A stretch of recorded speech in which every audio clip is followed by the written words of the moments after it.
He may have just gotten caught in the rain, I don't know. I hadn't heard. I haven't heard from him. Just now got deep enough for the Remember flow. one meeting with Saunders, we were trying to record it, and he was making some comment about a guy in a fight, and that was like the first words that were recorded.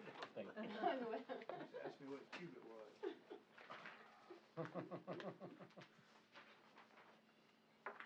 Where'd the barbecue come from? Smart Shack. Jay, Shack. Slump check. I'm sorry? she asked where the barbecue came from, and I Oh, did the not shack. know. Sorry. So is there any water? Well, there's not any plain water. I can, I'll just get a cup and there's a water fountain close by, I'm It's sure. not in my office. oh, there is?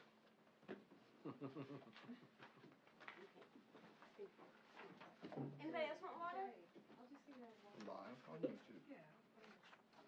I'll bring a few of them. I'll just hang it Need outside help? the I window. get them I never know if when I hit record in there it'll go live or not. It's not always the same thing. Did it? Yep. Okay.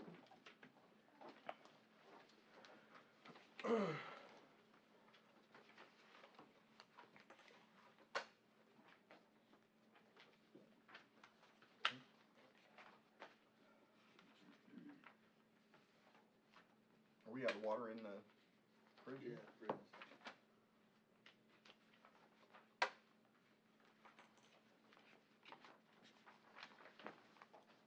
Anybody want water? Good, thank you very much.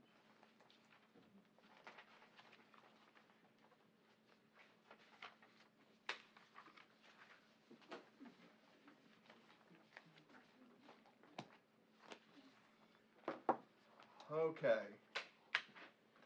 What we will go ahead and start off doing is just looking right at page 1. I'll let Liz lead part of this. We talked about generally going over some of the revenues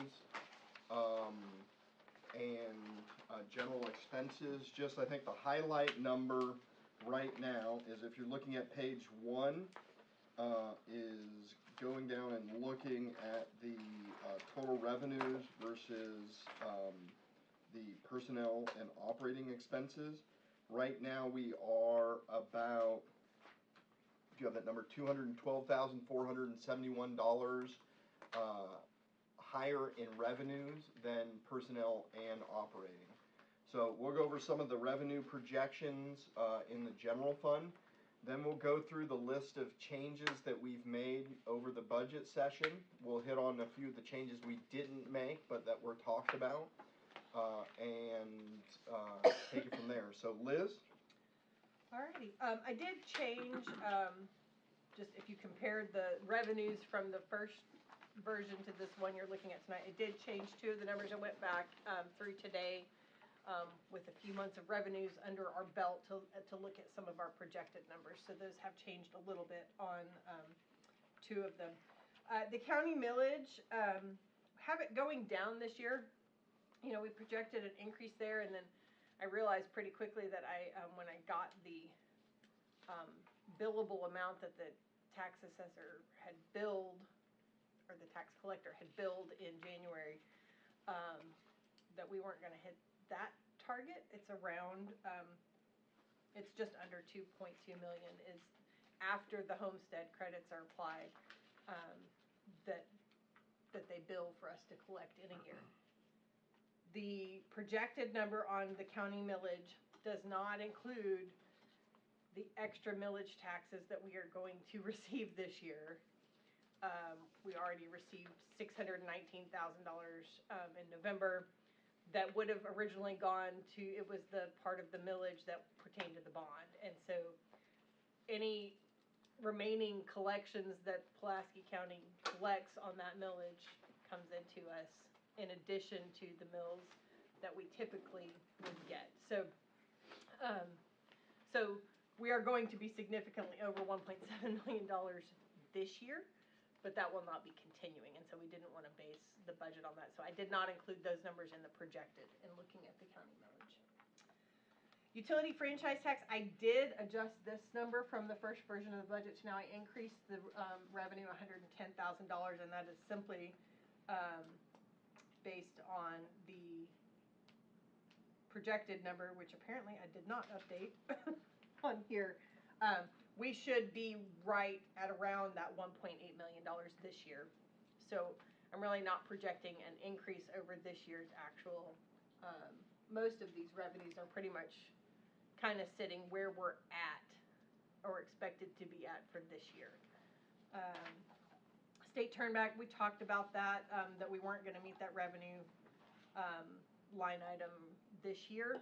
And so we've left it the same based again on the estimate per that the municipal league gives us. That's a per capita estimate that they're saying that our turnback funds should be for 2023. How does that kind of thing, if you don't mind interrupting for a second? I hear all this stuff on TV that they talk about real fast, but turnback, where does that come from? I'm hearing that next year they are just expecting us to have a recession. If that happens, does turnback does it drop? Does that figure change for us? It's based on the state's collection, so it's a turnback from the state, and I don't know exactly what at the state level feeds into that.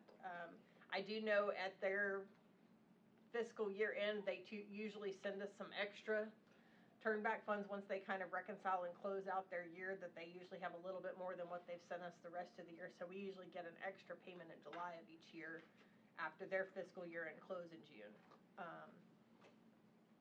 But I don't know on the state level what drives that turnback. Okay, thank you.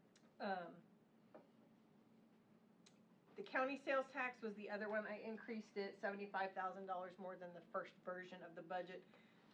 It's a $610,000 increase budget over budget, but it's pretty much where we're going to end up this year. So not projecting revenues to go up in any of these categories more than where we're already at, just because the economy is an unknown, and so we didn't want to project too high up. We're kind of trying to stay right where we're at pretty much on most of these. City sales tax, same thing. There's not really an increase in the proposed budget over what we anticipate getting this year. It's just that dollar change is an increase from last year's budget to this year's. The other department revenues, most of those I think we looked at when we talked to the departments. And again, most of them are not big increases over what we're currently getting this year, if any.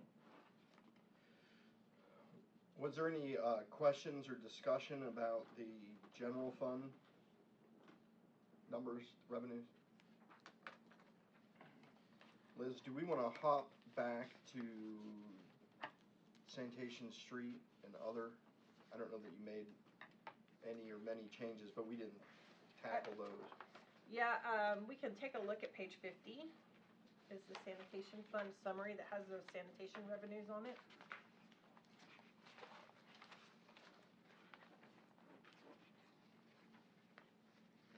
Yeah, that's pretty basic.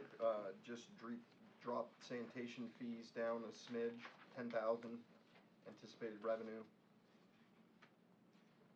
But again, we recognize that the revenue to expenditure ratio with the sanitation fund is probably not sustainable long term. And so there is money in this year's budget to perform fees analysis. Any questions there? Street fund is on 55.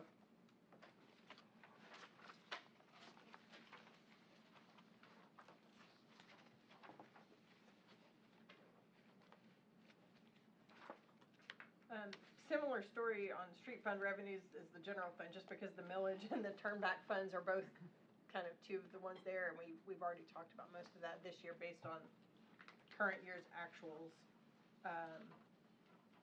The city street aid program has been a little bit higher than it was in previous years, so we went up there. We did adjust, while we're talking about, there's only one change to your expenses on the street fund summary, and it's not something we had talked about previously, but it increased the liability insurance line by about $3,200, just based on the actual bill that, the clerk's office turned into finance today that we have to pay soon. It was just a little bit up on insurance, and I think that's, mostly due to some, improved details on some inventories on vehicles that the clerk's office really went through that list this year to make sure we had coverage on everything, so. So that was the only expense change in the street fund. Now we'll go back and just go through some of the changes that we have talked about. If there's anything that needs to come out, let us know. So we added $10,000 in the mayor's budget. Mayor's budget is page 8 and 9. That was for promotional materials, went up 10,000, and that was for the branding and getting some uniformity between some of our branding. Currently, even in the same department, you can have different letterheads going out. Maumelle is written in different ways.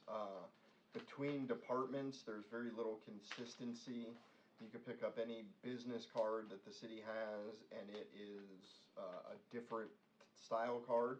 And then when we're putting out promotional materials, sometimes Maumelle is italicized and cursive, sometimes it's one font, the next time you'll see it in another font.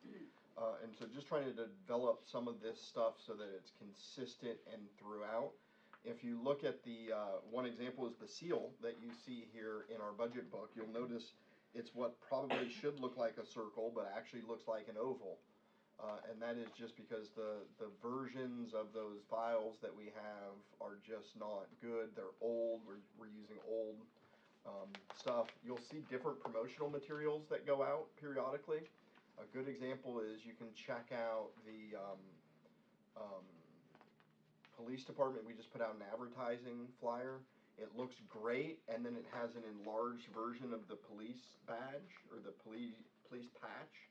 And it's grainy, it's granular, it looks like, it looks like Nintendo versus your newer game. It just has, the graphics are horrible, but we don't have high quality copies of a lot of these things. So just trying to work on some of that stuff, just so we can put out a more professional image. Anyways, that's 10,000. Happy to chat about that. We kind of hit a smidgen of that at the end of the last meeting. This does not, this will not get us a comprehensive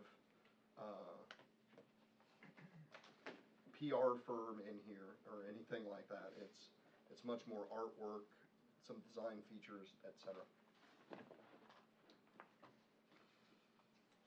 If we want to move on, we can move on to City Council on page 10. We increased seminar registration in order to account for those folks that said they wanted to go to the National League of Cities, as well as CDI and the Arkansas Municipal League. And so that increased 3,700. That typically goes up and down each year, just depending on who thinks they'll be available to go and who thinks they will not. The next issue, and if anyone has anything, just jump out, I'll keep chugging down the line, is human resources on page 15. Actually, it's going to be on the salary page. You will recall that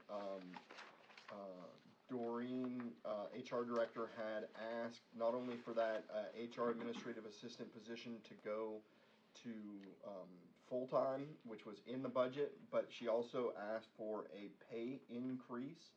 I think the current salary was $12.41, $12.47, something along those lines. I'm sorry, I'm saying the number way wrong. $15.40 roughly, and she asked for $16.50. The number in the budget is 16. Kind of splits the difference there. Changing that hourly rate to 16, so it's 68 cent. Am I butchering that? And it's actually $1 an hour from the current pay rate. Yeah. Because you take the normal 3% increase plus whatever. And just as a heads up for you, Christine, typically we build into the budget each year a 3% merit increase. That merit increase is based partially on merit. So if you score really low, I think you'll get like a 2% increase. If you score really well, you get a 3% increase, and it kind of slides in between that 2 and 3. I think there's actually a category where someone could not get a merit increase.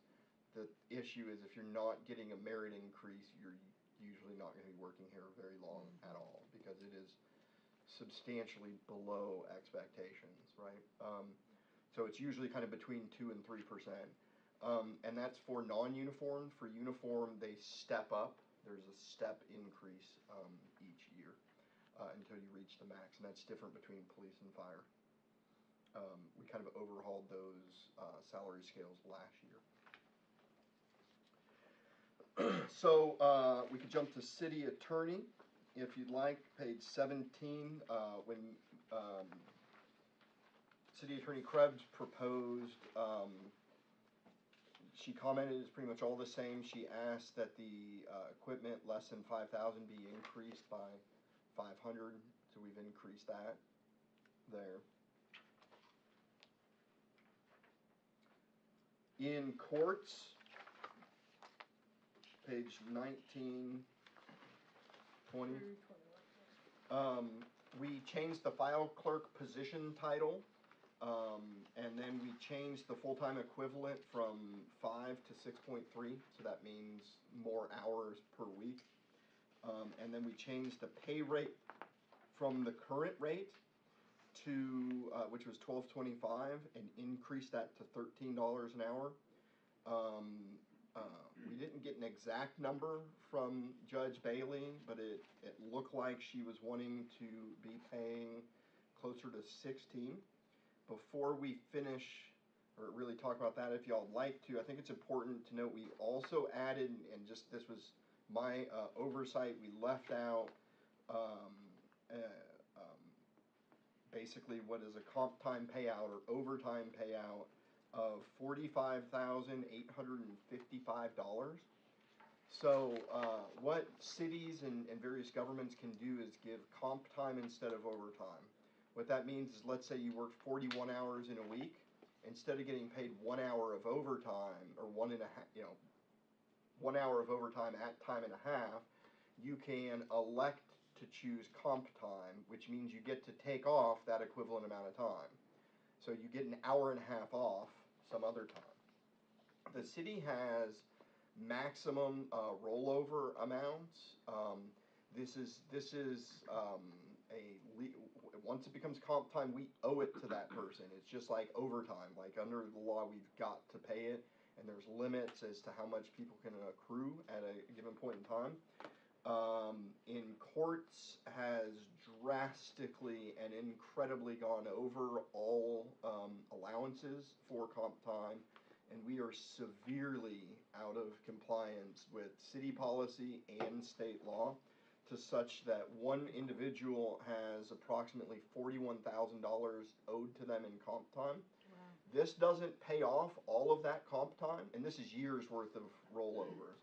This doesn't get rid of all that comp time, it brings it down to in compliance. So as soon as we pay that $45,855, they're still maxed out on comp time and need to take time off.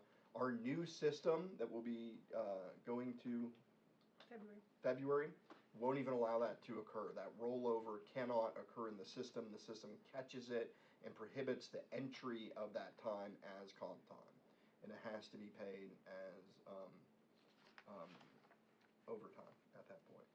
This is really not we can of course choose not to do it. I left it out, I forgot. I was visited very shortly after the budget meeting by the city attorney and HR director, who very sternly and politely reminded me that we must pay this to be in compliance with FLSA law. So we've had some trouble with courts in general, not just with the current judge, but also the prior judge, in that it's a lot more difficult to get them to adhere to city policies and that sort of stuff. especially because they're part-time here, they're part-time in other places, but they're supervising this, supervising in other cities, so on and so forth. Anyways, that's a big chunk of change, and we tried over the last number of months to say something like, this person can only work 4 days a week, basically till they retire. I mean, because they had that much accrued, and we cannot force them to give their employees time off. We're basically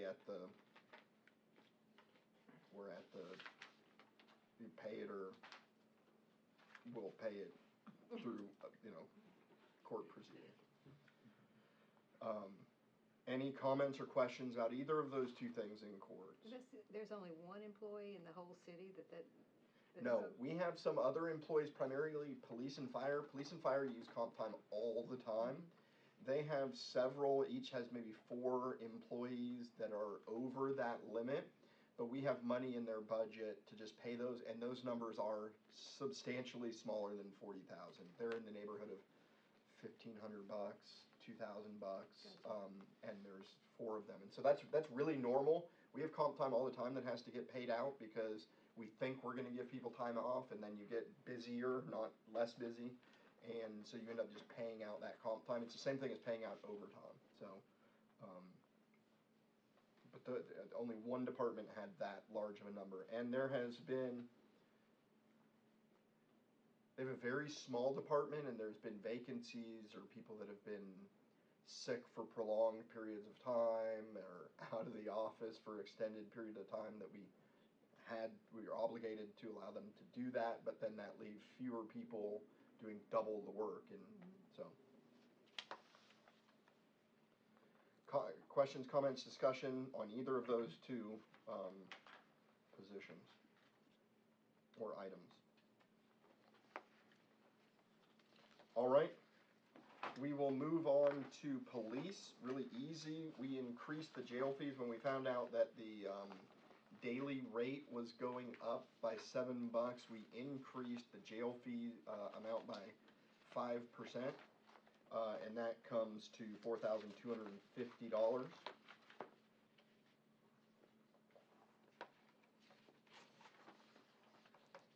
In the fire department, and both of these were mentioned at the last meeting, they just weren't in the budget yet. The first was the decrease in personal physicals by $14,568 from what was in at the time prior. That was just because it got double entered, basically. In the new software, you can either input a number or you can increase that old number by. And so it was basically 15,000. They entered 15,000 thinking it would result in 15,000, but it resulted in 30,000. Technical stuff, remove that. And then we increased the software licensing back for Code Red. We anticipate rolling off of Code Red, but we're still under contract with them for another year, so we've got to pay that. In animal services, Councilmember Holt had expressed an interest in increasing the salary in that, the salaries. We didn't get a set recommendation. What I went ahead and did and just built into the budget that we already see is a $1 an hour increase for each employee in that department. That comes to approximately $14,000 a year, and just went ahead and built that in as it was. Good, I appreciate that, Mayor. Is that something you feel comfortable doing without getting salaries out of line with various departments? I think if it gets much higher than that, then we're really gonna have to start looking holistically. We were targeting those at the bottom, which is usually the case, but we didn't want to give a dollar raise to them because it has the accordion effect, which hinders people wanting to get promoted, because why am I going to take on this extra responsibility if I'm getting 20 cents more an hour or that? So we just took those 6 employees and jacked that position up $1 an hour. It's not, it doesn't get any heartburn. If we were looking at much more than that, we'd really want to start looking at the impacts of things. Because there's a natural variation in positions anyways, just due to longevity and the like. So I don't have heartburn over that. And in fact, here in a moment, I'm going to present a few similar cases for a few positions, but we'll get to that. Could I That- raise one question? Absolutely, yes, for sir. Animal services there. We had talked about, where revenue from, citations would come in on the animal services. And how's that come in? It's in the court fines and fees. It's in the court's fines? Because when we get fines and fees as a payout from the court when they close out, it's just one lump sum to the general fund. We don't have a breakdown of what all the charges are at that level. We could, but it's a lot of work for. It would be interesting to see how much money we make. So it's going in the general fund. It's just not necessarily going to the department. Yeah, that'd be fun. I think that is the fees that are paid if you go to court and are assigned those bills. Usually, I can speak when I was city attorney, that number is not very high. That number tends to be very low because, in fact, I can think of maybe 3 cases where they went to court, they pled not guilty, they were found guilty, and then they were given a fine that exceeded standard court costs. Very rare.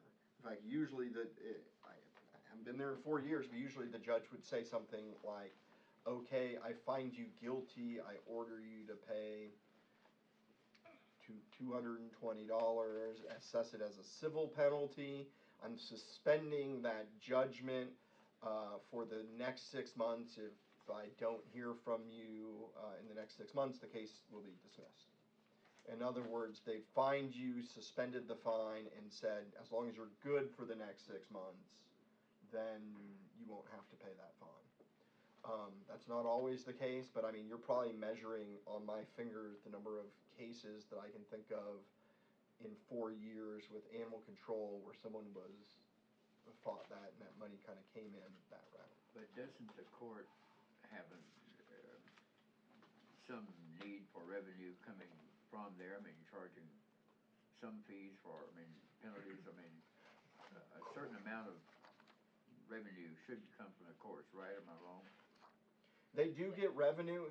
That's a philosophical question in a lot of ways. We don't want to treat courts as a revenue generator, in my opinion. You don't want to look at policing for profit or this idea of we're going to go out and try and fine you and give you heavy fines and heavy fees, usually to those who are least able to pay them, in order to make money so that we can go buy shiny, trinkets.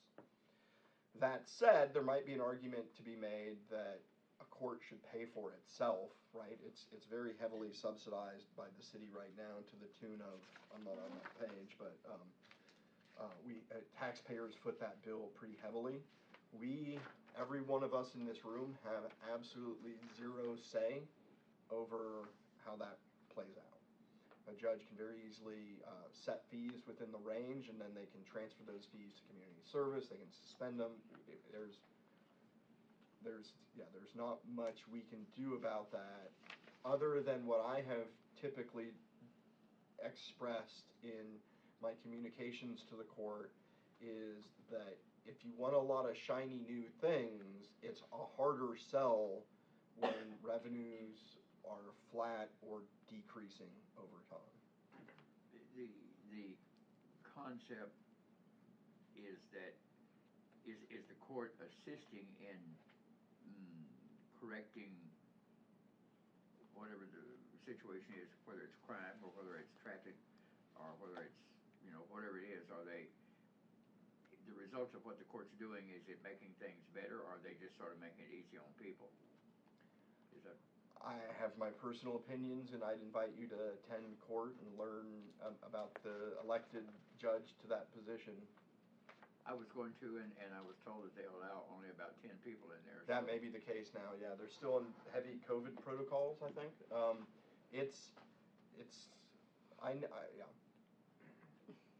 I hear you. I accept your enough said, Mr. Rose. Thank you.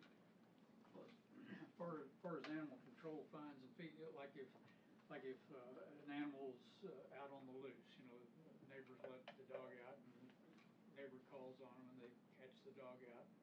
They fine them, what is it, just $150 first offense or something like that? But if it is, how does that money come in?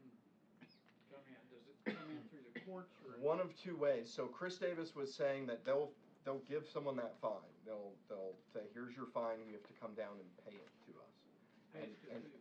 to animal control. Animal And it control. goes in through that route. I'm not sure what line item that hits.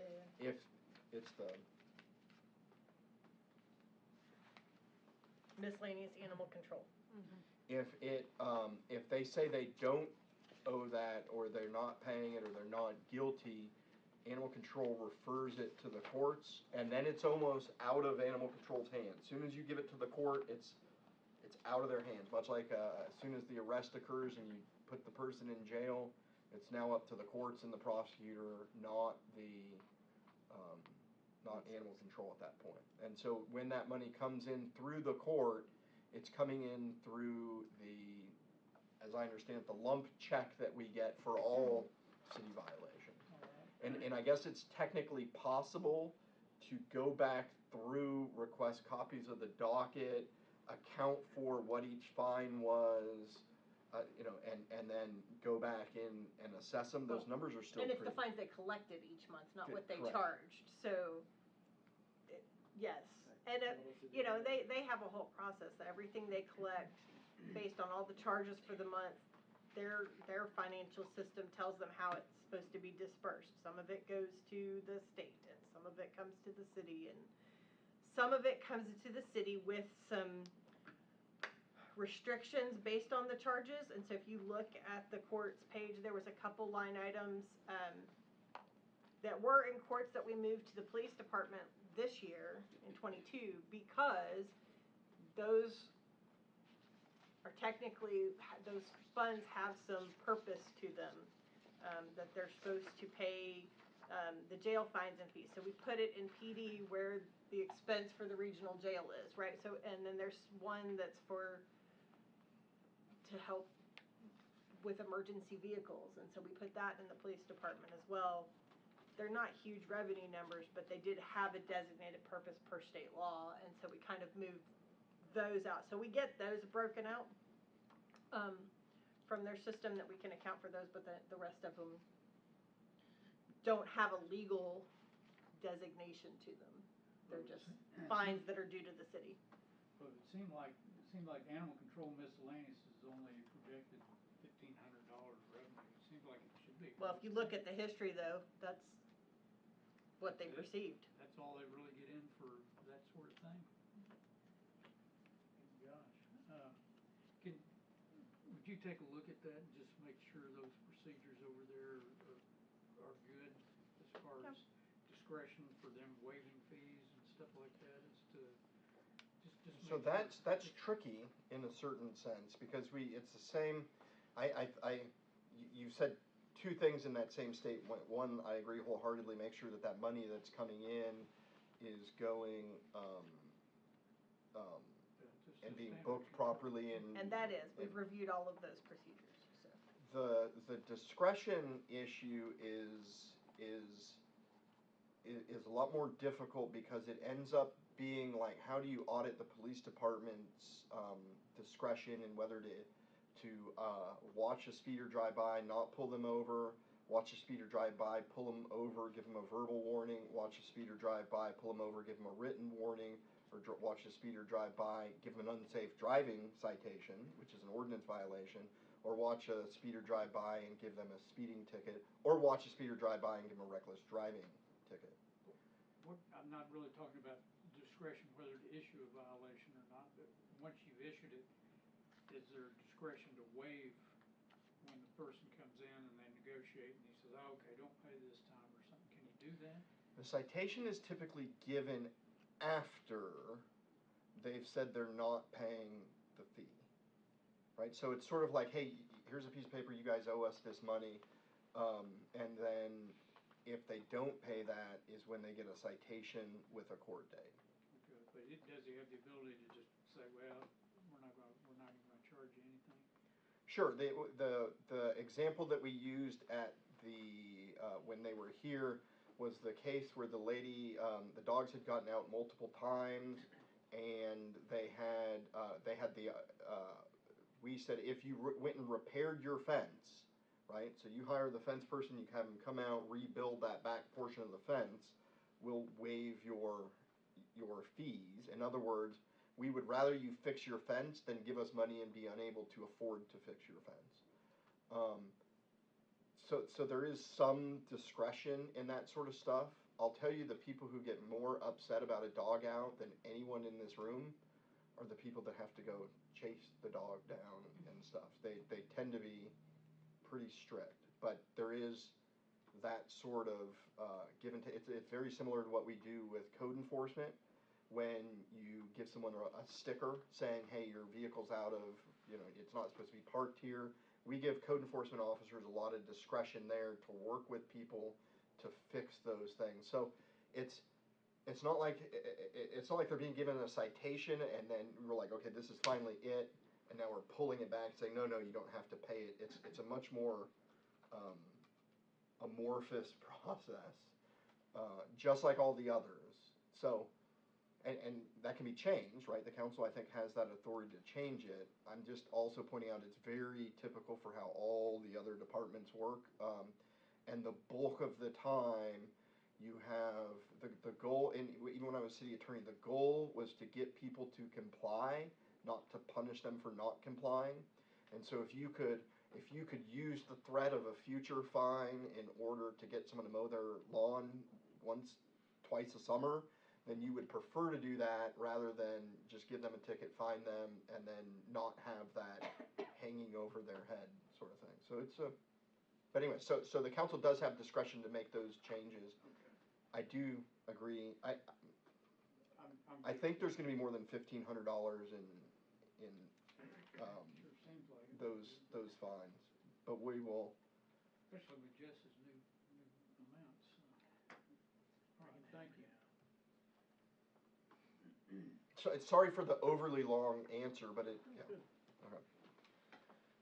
So that concludes the items that were discussed with the changes that were made. There were some other big things that were discussed, but that weren't included. One of those, I think, is the Senior Services had requested a part-time person to help with their event center. We did not include that in the first budget, and I have not included that in this budget. And I'd be happy to discuss why or why not. That is something that Nicole brought up as wanting her. Yeah. So. How much of an increase would that be? I want to say the numbers were right at around, and these are a little bit round. I think the cost total for that part-time person would have been around $17,000. That person's primary job responsibilities were going to be to help out and alleviate a lot of the pressure related to rentals. I don't have the numbers right in front of me.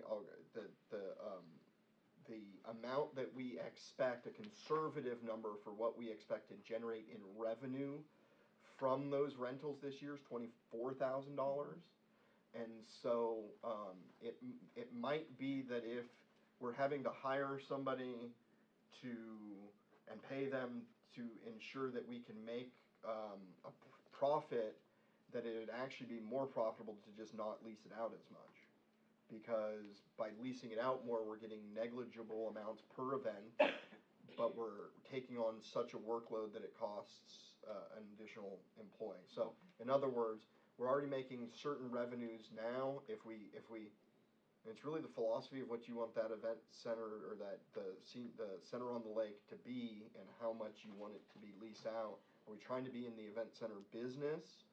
And if that's the case, then we do need to ramp that up. If we're trying to have a public building that local folks can use for events, it's a little bit different philosophy. But in other words, the revenue this year is expected to be $24,000. Conservative number, it'll probably be higher. I think that's what they anticipate. Safely saying, and then that employee costs $17,000. hover on that or move on. Another big issue that I wanted to bring up was the cost difference. Chief Buford talked about wanting 3 new fire lieutenants and not 3 firefighters. That position was booked in at the firefighter position. As we were making cuts, it was much easier to cut the firefighter position, or the lieutenant position, because those 3 positions cost a total of what'll be $95,832 more than 3 firefighters. The lieutenants are the drivers, they used to be called engineers. It's the second step up in the fire department.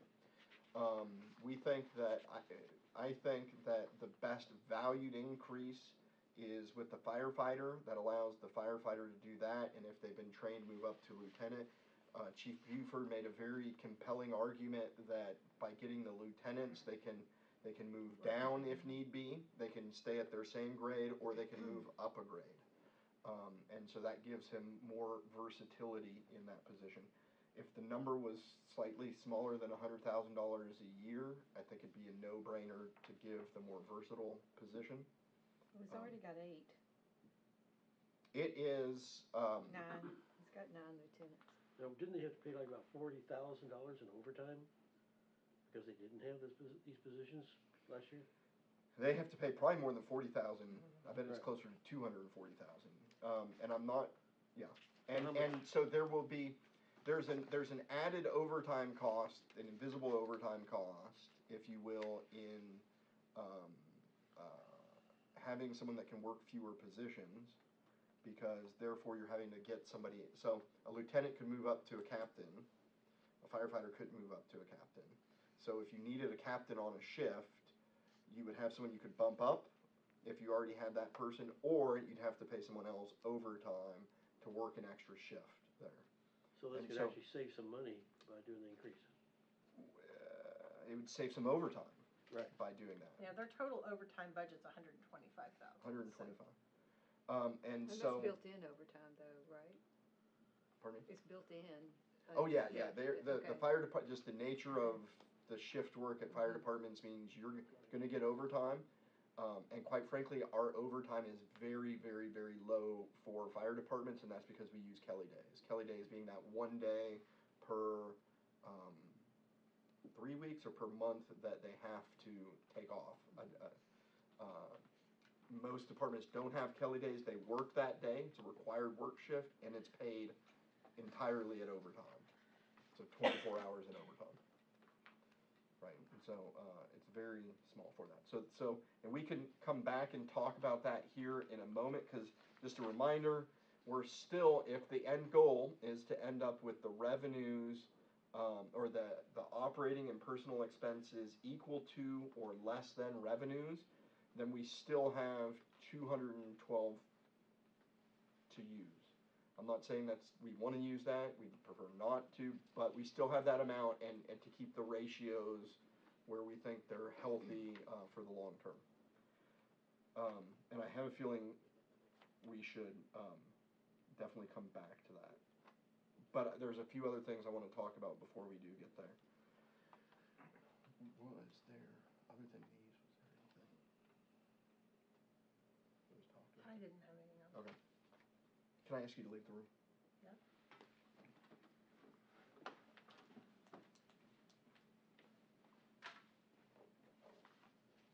It's always fun, because I gave her no indication that I wanted to do that. I've got a few positions that I think, are specific positions that need, in my opinion, a salary adjustment. And I think the first position is, Liz. We haven't fully seen the benefits of just how vital she has been. Like, we're catching up on audits, which has been difficult to do, but we're not only doing that under normal circumstances, we're doing that while completely rewriting financial policies. We're doing that while migrating over to a financial software suite that is incredible, just a ton of work. I think she's doing an amazing job. I'd like to ask for $3,000 more to be given when the audits are complete, and that's not a bonus, that's a salary increase of $3,000 at that time. What She page cr- is her salary on? It is on finance, with her 3% raise this year, she'll be at 91,789. The 3,000, which wouldn't be, I don't anticipate us being fully caught up with the audits till sometime mid-year. She's like, if I had one more hour, I'd be done with the 2020 audit report and revisions from the auditors. She's 1 hour away from that. But I think once we're caught up on audits, that salary adjustment makes it, I've learned one very valuable thing. I've learned a lot.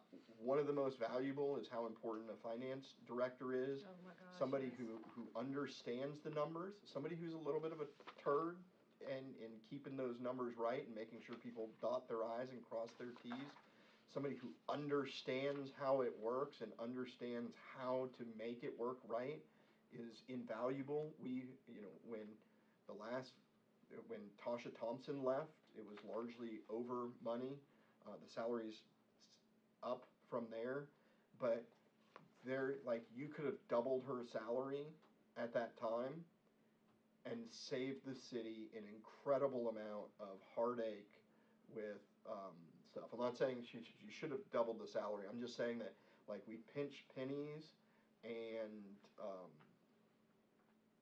Worry about dimes and spend dollars. Yeah, and we've got someone who works from home, and we've got a lot of employees like that. I'm just going to target a few of them. We've got, it's nothing for her to work on a weekend or to be up here or to work from home. And I think I want to hold off until the audits are done, because I think we're about to see just a completely different way of handling finances. You guys see a sliver of it. Those of you that are really into the numbers will see a bigger difference. Behind the scenes, it is night and day. I mean, it is midnight to noon difference in everything. So anyways, I'm asking for $3,000 in the budget to be paid at that time. I'll hit a couple other positions. So would that be, so if you start. Actually, I'd like to talk about this one in thumbs up or thumbs down so I can bring her back, though she may be on YouTube watching right now. Right? So if we started halfway through, so would that be like a net of 6,000 or? No, we're talking a Time. $3,000 salary increase. So if we started at 6 months through, it'd be $1,500. And it'll be a little more than 3,000. It'd be because you've got your FICA, Medicare, and stuff like Right, that. so what following years though, that would be? Just 3,000. It'd be 3,000 a year. So I'm asking for the 3,000 in the budget. If she So only because I don't want to split the baby. It'd be a $3,000 raise, due, and sort of that goes into effect when we're caught up on audits. So why not do it right away? Because we're not quite there. I like the idea of extra incentive. Plus, I like to harass Liz. I'll give it a thumbs up. Yeah. Are we good to have that added in? Okay, I'll bring her in for discussion. Liz, Say do it immediately though. are you on YouTube I'll watching? do it immediately when I just say it. Okay. I started, dude, yeah. Why don't we just do it immediately? What's that? I still think we just do it immediately. He was talking about an incentive, so I don't know. We can, Does she we even We need need one? an incentive. What's that? I don't You don't think she you need needs one? an- Immediately? That's what I say immediately. I do too. Okay. Okay. The next item is the police chief, salary. You know, when we, brought in Chief Buford, as the fire chief, I was very thrilled that y'all got, for those that haven't got to know him or work with him, you got a taste of, how he operates when he presented his budget. When, if anyone wants to know how he thinks about, issues, go back and watch the part of the video where he talked about how he calculated the increase in gas prices, right? A lot of folks had kind of just eyeball it or take an estimate and hit his own formula. For him, coming from North Little Rock and then his job as a command sergeant major in the Army, I joked with him, I said, do you feel like you're working with real numbers here? Because all these numbers are so small compared to what he's been working with. And he goes, oh yeah, it feels small potatoes, but he's like, I love it because I get to get in at the granular level. Anyways, he was a tremendous catch to get. I had Mayor Hartwick today harassing me about taking away his assistant chief there, and we paid an above average amount to get him, a very competitive amount.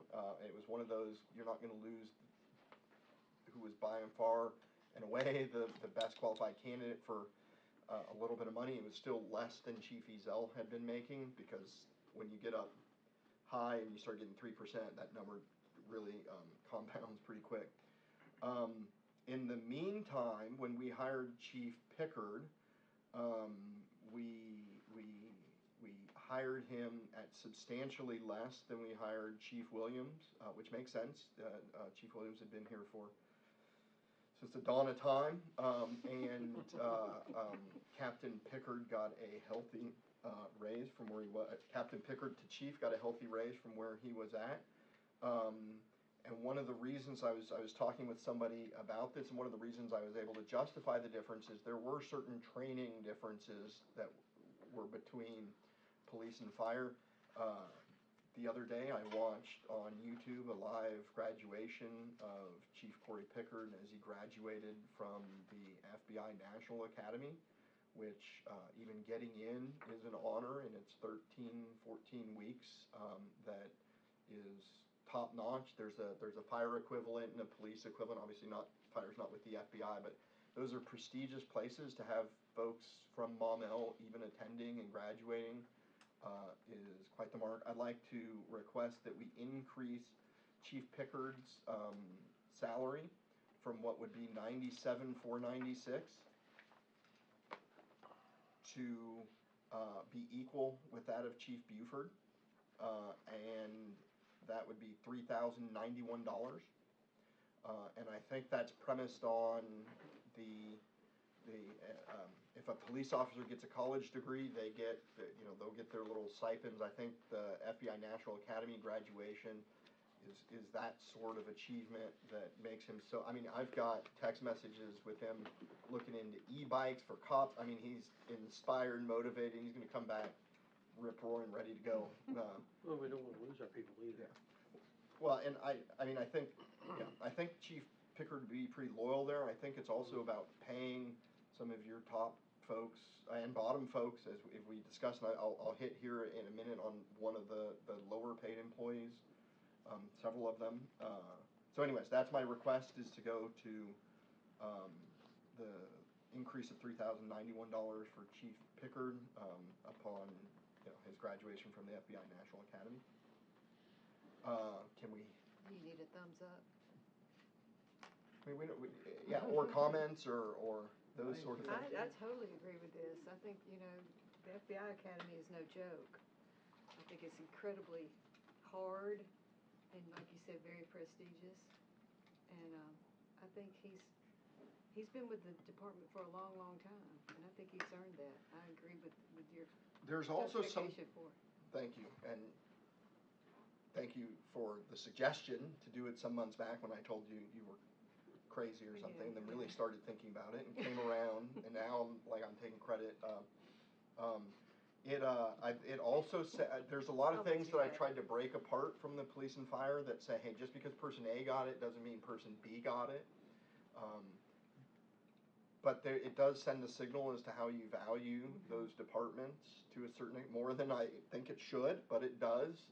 And so getting those two folks, both of whom I anticipate will be with Maumelle for years to come, right at that same level, I think there's value far and above that number. So. Well, it also sends a good message to everybody throughout the entire system. If you will be rewarded for greater effort, people are like, hey, if there's no reward, why should I try? So we don't want to send that message. We want to send a message that you're going to be rewarded. Is there anyone that has heartburn over that? The next position that I think is grossly out of line with where it ought to be is the position of receptionist. Christy, who is up there, has been with the city now 8, 9 years, something like that, far longer than I have. For those of you that have had to interact with her, and for many members of the public, She is more than what that position started at, which was a receptionist at the beginning. She works the whole thing. The She whole works the thing. revenue office She too. works the well, but she also has the ability. She's been here so long and knows people so well and knows how the city works and is a stout Maumelle resident that you can have people calling to complain to Christie, and they don't need to get any further. They've talked to the person who's going to get it done, and that doesn't matter if she's got to come twist my arm, Jay's arm, Scott's arm, just whoever's arm. She does more than just field calls and redirect them. Her salary is currently $29,781, which is it will be after her 3% raise. That's a very large number for somebody who's been here for 8 years and knows the inner workings of the city. I'm proposing a $2 an hour raise, which would come to approximately $64,160. That brings her salary to $33,941, which, if you're looking at some of the office administrator positions that we have, it's significantly less than at Public Works, but it's more in line with other admin assistants. It is not just the receptionist job of answering the phone and redirecting it. So I think that's a position that needs to be fixed. I agree, and if you ever have a shot at the revenue office, get them to pay some of her salary. Well, agree. a lot of times what the revenue office would say is we don't want that help. Well, that's fine, but we're the overflow. We're the ones that they're coming to when you guys are busy or slow. And so they're like, oh, we'll just tell them to wait in line. Well, who wants to, I know the answer. You're here complaining, and I'm like, I don't work for them. You got to go talk to them. We don't want those sort of employees. Christie doesn't do that. Correct. Well, but so the state would say, we don't want to pay it. As a matter of fact, we'd rather you guys not even talk to them. I'm like, well, but they're here. They're people in our area that we can help them with. And Christie, for those that know, will always go above and beyond significantly. And she's very kind too. She's not, Most of the time. well, she's not, I've seen her in action. Yeah. Yes, She's very patient. I agree. She's a goodwill ambassador. Anyone heartburn over that? Nope. Final position is the deputy city clerk position that I'm asking for something on. Currently, that position is at $32,136. I'm asking for $1.50 an hour raise which amounts to $3,120. That would bring that salary up to $35,256. And maybe Tina might be the best one to put forth an argument there. Sure, I appreciate it. I didn't know if it was gonna be an option for my office. I don't know if you guys know everything that we do, but as the city grows, our responsibilities grow. As the staff grow, our responsibilities grow. And ideally, what I would like to have is not so much turnover. And we have a good system now, but the pay is low, and so I just want to be competitive so we can have some consistency, some continuity. Our fleet, we manage all of the city's contracts, all of the city's property, real property, all of the city's vehicles, all of the city's records. I mean, there is a lot of hands-on work that we do, and if we can't really pay as much as we would like to, but if we can make an effort, I think in the long run, it will work better for the city. And since I've taken office, since I've been elected, we have been able to streamline a lot of things.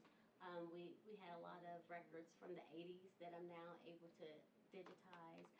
All of this is time consuming. It takes years, as you guys know, being in an elected office, to really get your footing, and we're in a great position, and I just would like to keep up the momentum. What would that change the annual amount to? That changes the annual amount what I do. 35, 35, 256. Change it to 35,256. So all four of those proposals combined are kind of surgical positions. That, I mean, those are not painting with a broad brush that's going in and finding very specific positions that we think need to be changed. That total annual amount is 13,371 difference based on those four recommendations. All four together is 13. All four together, well, it'll be a little bit more when you, that's the salary difference, the FICA, Medicare, Right. et cetera. Yes, sir? What about Scott Grummer? What about Scott Grummer? He only makes $76,623 a year. He has been sick for 2 days. And had that surgery a month ago. Yeah. He No, was on your list till then, huh? That is,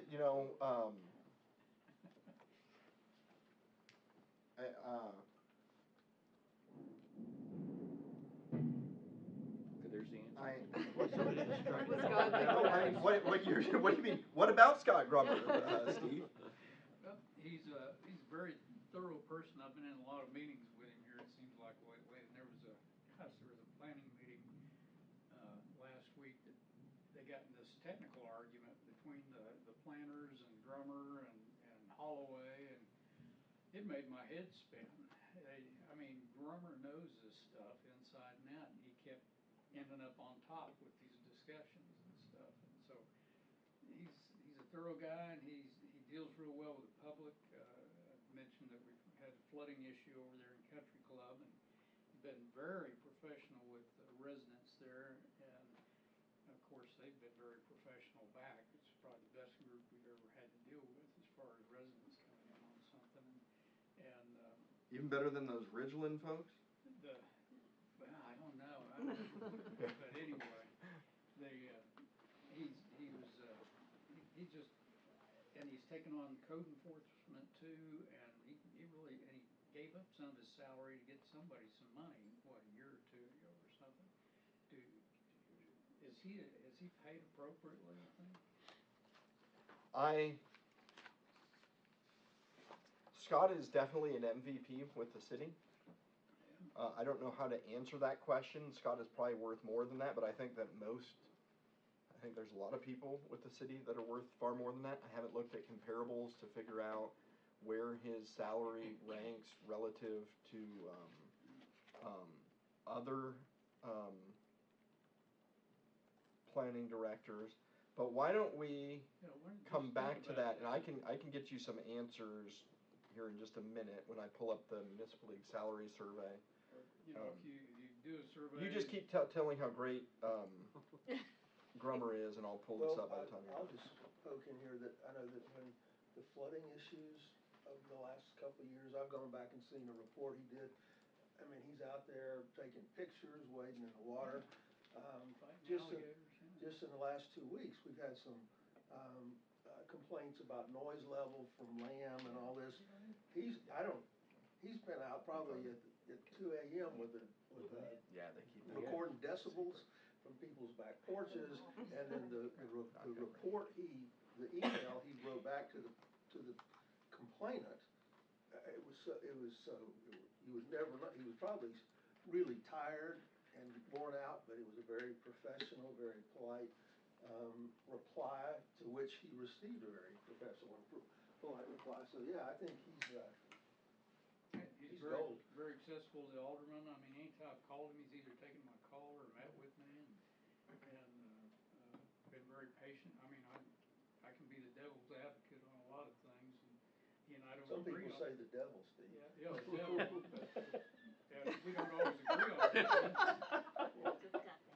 But he's really good, so thanks. Here's what I'm gonna do, I'm gonna run down the salaries for planning directors, from Little Rock on down. I'm not gonna name the city and the amount until I get to moment. I'm just gonna roar through it. 120,000, 84,000, 105,000, 86,000, 89,000, 132,000, 100,000, 95,000, 119,000, 85,000, 105,000, 74,000, 74,000, 94,000, 63,000, 56,000, 73,000, 80,000, 74,000 is us, and then Siloam Springs below us is 113. What were the other two 74s? I was rounding Paragould and Benton. One of the problems that's difficult to tell with planning directors is what all they do, because like what departments are there. I've heard of city engineers working under planning. I've heard of the position's actually community development and planning director. So some of those positions may be more economic development director-ish. It gets really dicey. That's just comparables. That doesn't mean we have to be above or below those, and that does not necessarily mean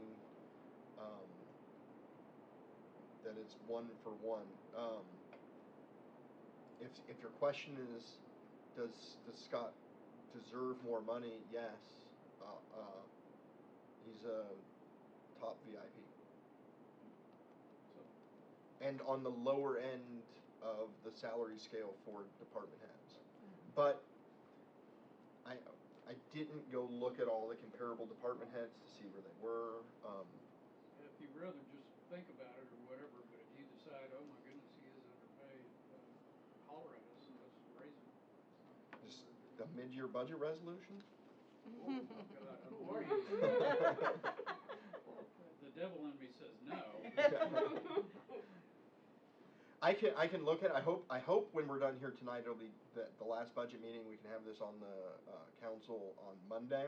I don't mind doing some research if you guys want to give me the latitude on that. I need to make sure we're not tipping the scales or leaving someone off that's now there. And one of the difficult things is the city has a ton of tremendous employees. We see some more than the others, and we tend to think of them as tremendous employees. I see a different group of people than you see regularly, but I can go out to certain positions and go, this guy's an MVP. I can't even remember his name for some reason. Oh, yeah. And because they're solving the problems, they're Johnny on the spot, they're Mr. Customer Service in a job that's not normally that. So it gets very difficult to focus on individuals, especially when individuals are part of a category or class. They're one of 8 in that position. And so I tend to hesitate a little bit before coming in and like picking them out, because I try not to pick out the ones that I see more, but I'm gonna see and recognize those more than I would somebody who's in an office at another building that I just never interact with, or very limited. I can look into that. You advise me how you want me to go forward with that. I'm very happy to look into that. But it also wouldn't surprise me if I came back to Scott and said, here's more money, and he said, I'd rather get a printer for the thing, or a gadget or gizmo. Why didn't you give that to one of my employees? I think he or she needs it more than I do. Would keep completely in line and consistent with how Scott would behave. So, but he's been sick for 2 days. Is he okay? Yeah. No, well, if he's sick, he's not sandbagging.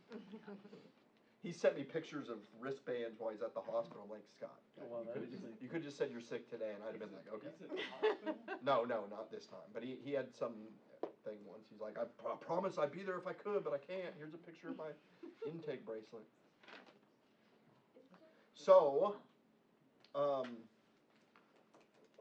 couple other things that were brought up that should be mentioned. I don't have a good price on a good updated estimate on the roundabout at Club Manor and Odom. I'm still waiting to hear back.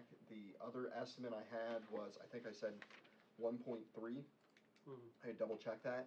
We expect those numbers to go up, and we anticipated that wide gap of something like $300,000 to $500,000 to relocate utilities should still be there. I just haven't heard back in time to give you what that updated estimate would be for that intersection. So I don't know. I might have it by the next week. I could just add it. I could not. We could discuss it separately as a resolution at the next meeting or in the next few meetings. There's. Would you say that about a 2 million cap is gonna be about the high end with everything goes wrong and all the high increase and having to move the box and all that combined? I wish you would have asked me if it would have been like 1.8, and I'd say yes, but then it'd go over. But now if you say 2, it's gonna. I can't give a cap on the electrical because we don't have we don't have and won't have that number until construction is beginning, and it's a frustrating part with the utility is the inability to get a price until they have to give us a price. So I can't predict that. The contractors, the bids that we got, remember we actually bid it out, were 1.3. We probably want to tack another 50,000 into engineering, 50 to 100,000 in for engineering. I don't think it'd take that, but that would allow them to make sure that they're syncing it up with what we're anticipating on Club Manor. And then you can, I hate saying numbers, you could probably guess that 1.25 is going to be at 1.7.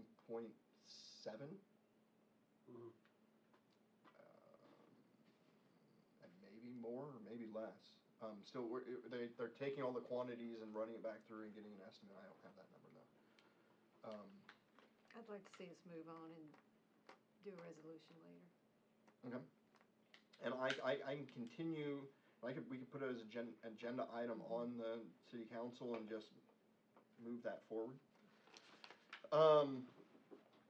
The other issue that was brought up at the last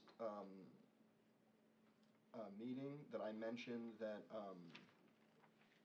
I didn't add was a city engineer, a staff city engineer. That was a very difficult number to come up with a salary. Those salaries range from 70 to 110,000 for city engineers. We have identified that some city engineers are department heads. They run public works, or they run the street department, or they run equivalent departments. It may be a city engineer that is the planning director, or the director over planning and whatever creative title that has been. We're not looking for that sort of position. We don't need a department head. You're looking at getting a fresh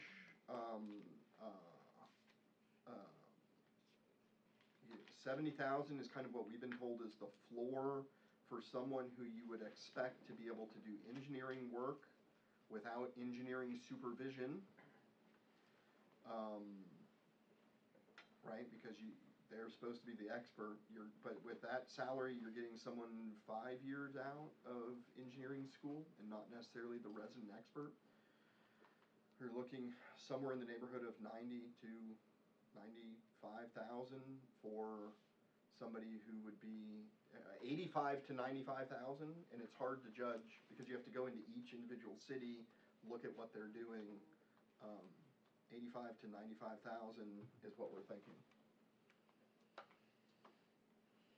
That's just salary, what would be the total cost? And no department. Did I really call Liz a turd? Did I call you a turd? Yes, you did. Did I? When I was in here or when I left? Not While you you were out. specifically, you said that was You one of the described it as a personality behavior. traits that is needed for her Oh, when I was out of the room. position. Oh, Yeah. yeah. No, I was saying, Not I her was saying you need specifically. somebody who can be a turd. Yeah. Oh, gosh. Sorry, Can everyone at be home. a- Hope your kids weren't watching. And apparently I'm a turn. Not you, just someone who could be one occasionally. Thank you, Doreen. Apparently you'll see this in 20 minutes. Someone who can clean it. So that's what we're looking at. We think the city engineering costs go down significantly in citywide services. That amount comes to professional engineering. We budgeted 40,000 for that. you'd probably still keep a little bit of money in there. And then where you make up for that is not only in the increased value for the city engineer, but there's a lot of projects that we pay for engineering in that are, that money is tied into the project that person, could do. The issue is before I were to try and hire a city engineer, I'd do a heck of a lot more research to make sure I know what I'm looking for.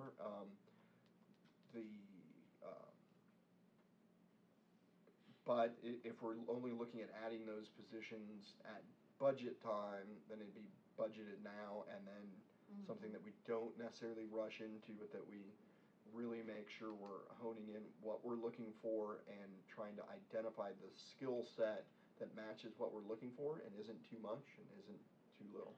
The kind of thing that they'll actually pay for themselves. I think when if you get the right city engineer with the right understanding of what they're supposed to be doing, it's there. I have to fully understand what that looks like in a lot of cities. I've been talking to other mayors, and what does that look like? What do they just wait for stuff to come, or are they, some places they might want to have an office down at Public Works or planning and permits. Where are you putting that person in? How are they? I mean, there's a lot to it. So that would definitely, even if you guys give me a blank check, it's not a January hire. Well, by any could stretch we of see the a job description? Or Yeah. you have to write one? You Yeah. have to create one?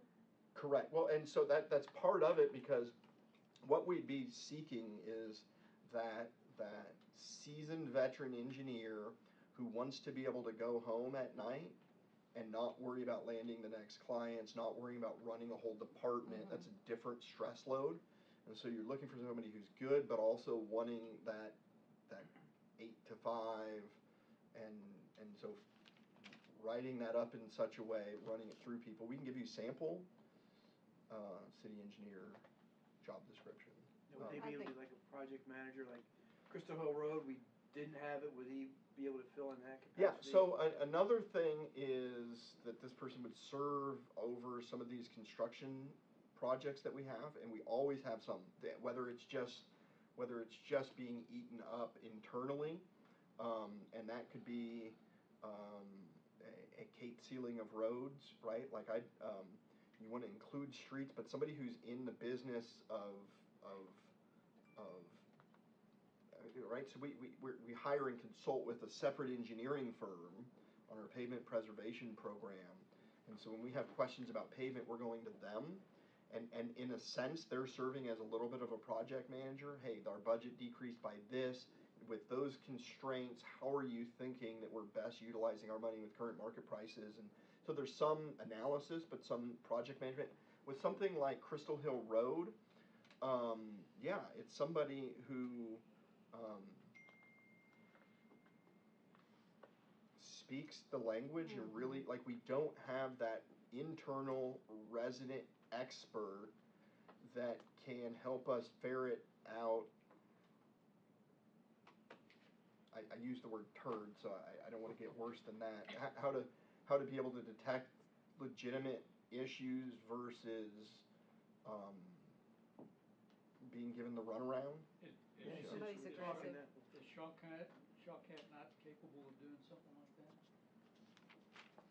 I know we spend a lot of money on engineering or project. We don't spend a whole lot of money with ETC, right? So our annual is 40,000. Our projected right now is at 23,000. Now that we've paid them more than that because we've hired them as engineers for various projects, including the parking lot reconstruction and reconfiguration, which is more than an overlay. And so sometimes those monies are wrapped not into the city engineering lines, but rather that project line that's there.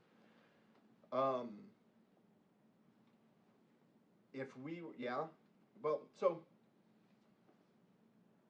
I think you could, but a lot of it is, what's the best example? The best example I could think of is when the city attorney position went from part-time to full-time.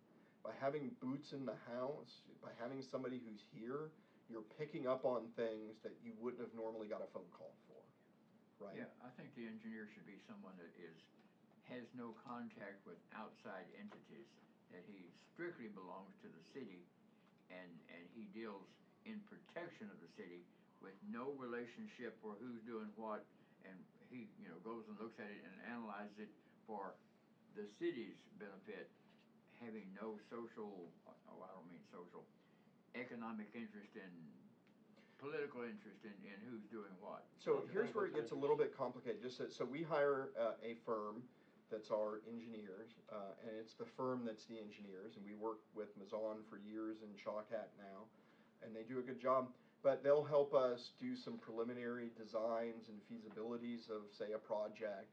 Then we will put that engineering project out for quotes, right? We'll say, we're looking for request for qualification. So they've helped us craft some of the back end general thing, much like the pickleball folks did for free, with is like, what is this feasible? How does this work? Let's come out. And they did that for free. You don't typically get that. But they're wanting to kind of grab a hold of that pickleball arena, and we were right there, and I called them. And so they'll do that initial feasibility and just general planning stuff. We'll come in and get money, and then we'll go out for qualifications, where different firms are submitting their package to be selected as the engineers, and they'll often be an applicant in that process. And so we go in and interview them as well as the other engineering firms. And then sometimes we select them, like with the parking lot, and then other times we don't select them and we go with a different firm that seems better suited for that particular project. And so it gets a bit it becomes a bit weirder when you're coming back to the person that you just rejected their firm and said, we don't want your help on this project, but we want to hire you on this project to review or to serve as the liaison or project manager, especially when most of the time with engineering we're paying for construction administration, not necessarily project management. So to answer your question, they could. We'd have to increase billables. They're not here as much, so they'd miss a lot. And then I don't think we'd get as good of a job. And not because of the particular engineering firm, just because they're not here. They're a competitor to that firm on the marketplace. I don't know. It's a really weird dynamic that I didn't fully understand until I got here. And again, this is a position I didn't add to the budget because I thought we were in crunch mode, as we always seem to be in crunch mode, and then we crunch down and then realize you can loosen the belt a little bit. I do think it is, if we're wanting to keep rocking and rolling, it'll probably pay for itself over time. Does it have to be a next year decision? I don't think so. It'll just mean we're a little bit a year behind.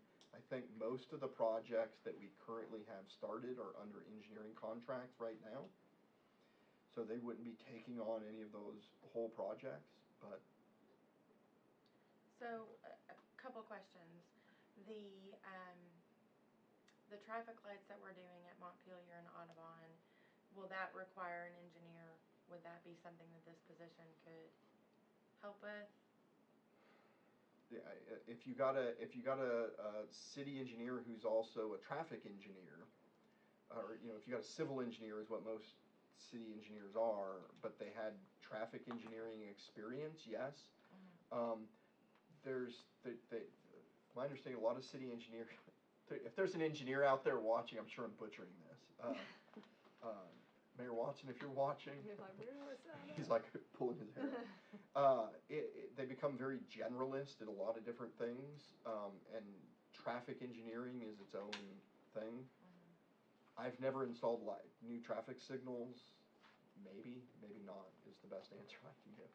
Boy, it'd be nice to have an engineer who I'd look over and go, is this something we need an engineer for, or is this something that we call, who do I call to get this done? And there's a lot of those sort of issues where we don't have a resident expert who knows how to get something done specifically, and it just start picking up the phone calls and going, so if we want a traffic light, how does this work? So my second question is, I know you're still kind of in the research mode for this, but right like now, what would your vision be for where this position would be housed? If they're not gonna be a department head, what department? I'd put them in the mayor's office, and I'd Okay. put them right smack dab. I've got an extra office, because we had a special projects manager, that position went away during the big budget crunch.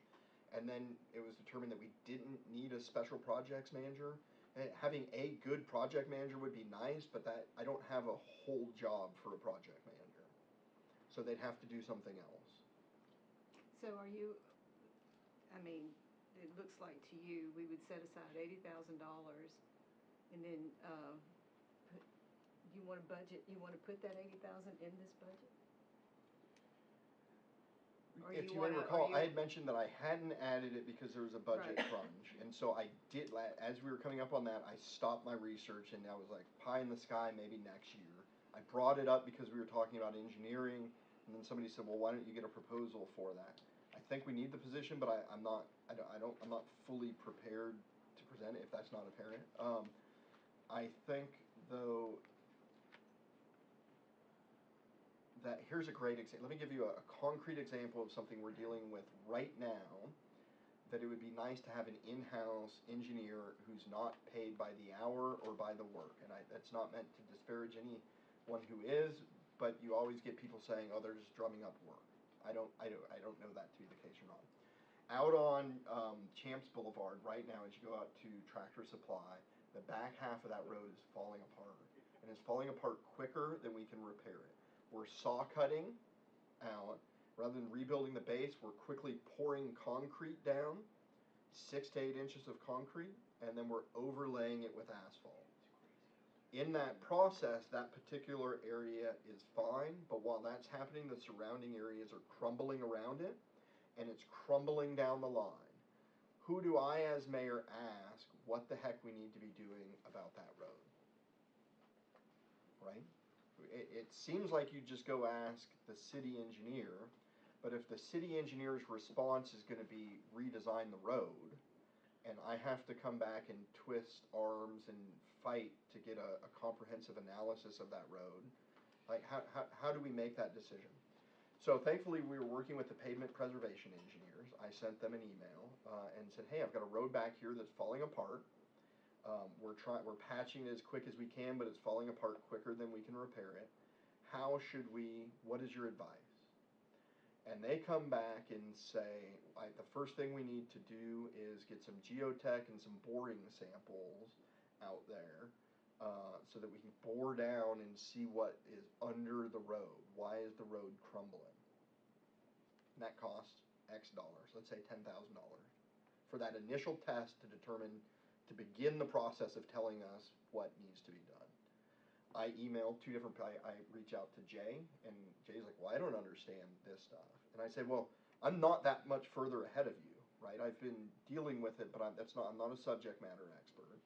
And go contact a different engineer who says, oh yeah, that'll work. It's like going to a doctor and asking, hey, my other doctor wanted to run this test. Was that a bad idea? They're almost always, if a doctor's watching, I'm butchering this too.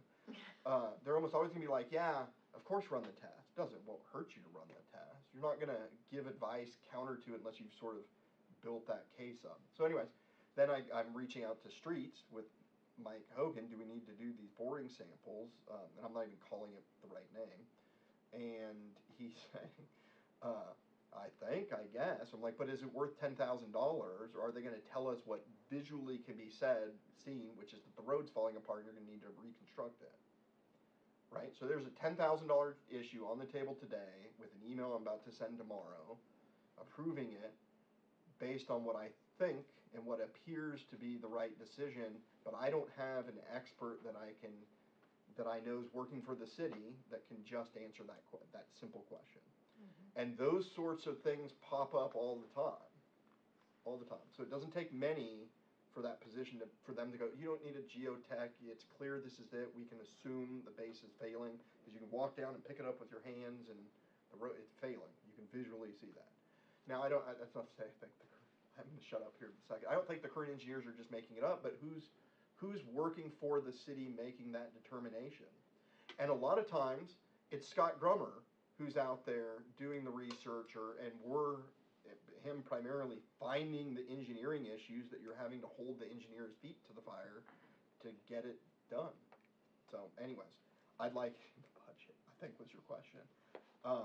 But even if it was in the budget, I still am not ready to hire. There's a lot Well, more we can work. put it in the budget, you can hire at your leisure, but the money can still just be there when you need it. Correct, that's what I'm And saying, that's but I'm where- also, That's, that, okay, yeah, that's, yes, sir. I would just say, if you're not real passionate about hiring somebody right now, wait a year, you know, but I see no reason to force the deal. Yeah, and that's the alternative, and then the split the baby is you put it in the budget and then continue to do that research, diligence, and then we, based on some of the recent runoff elections, I might have a seasoned city engineer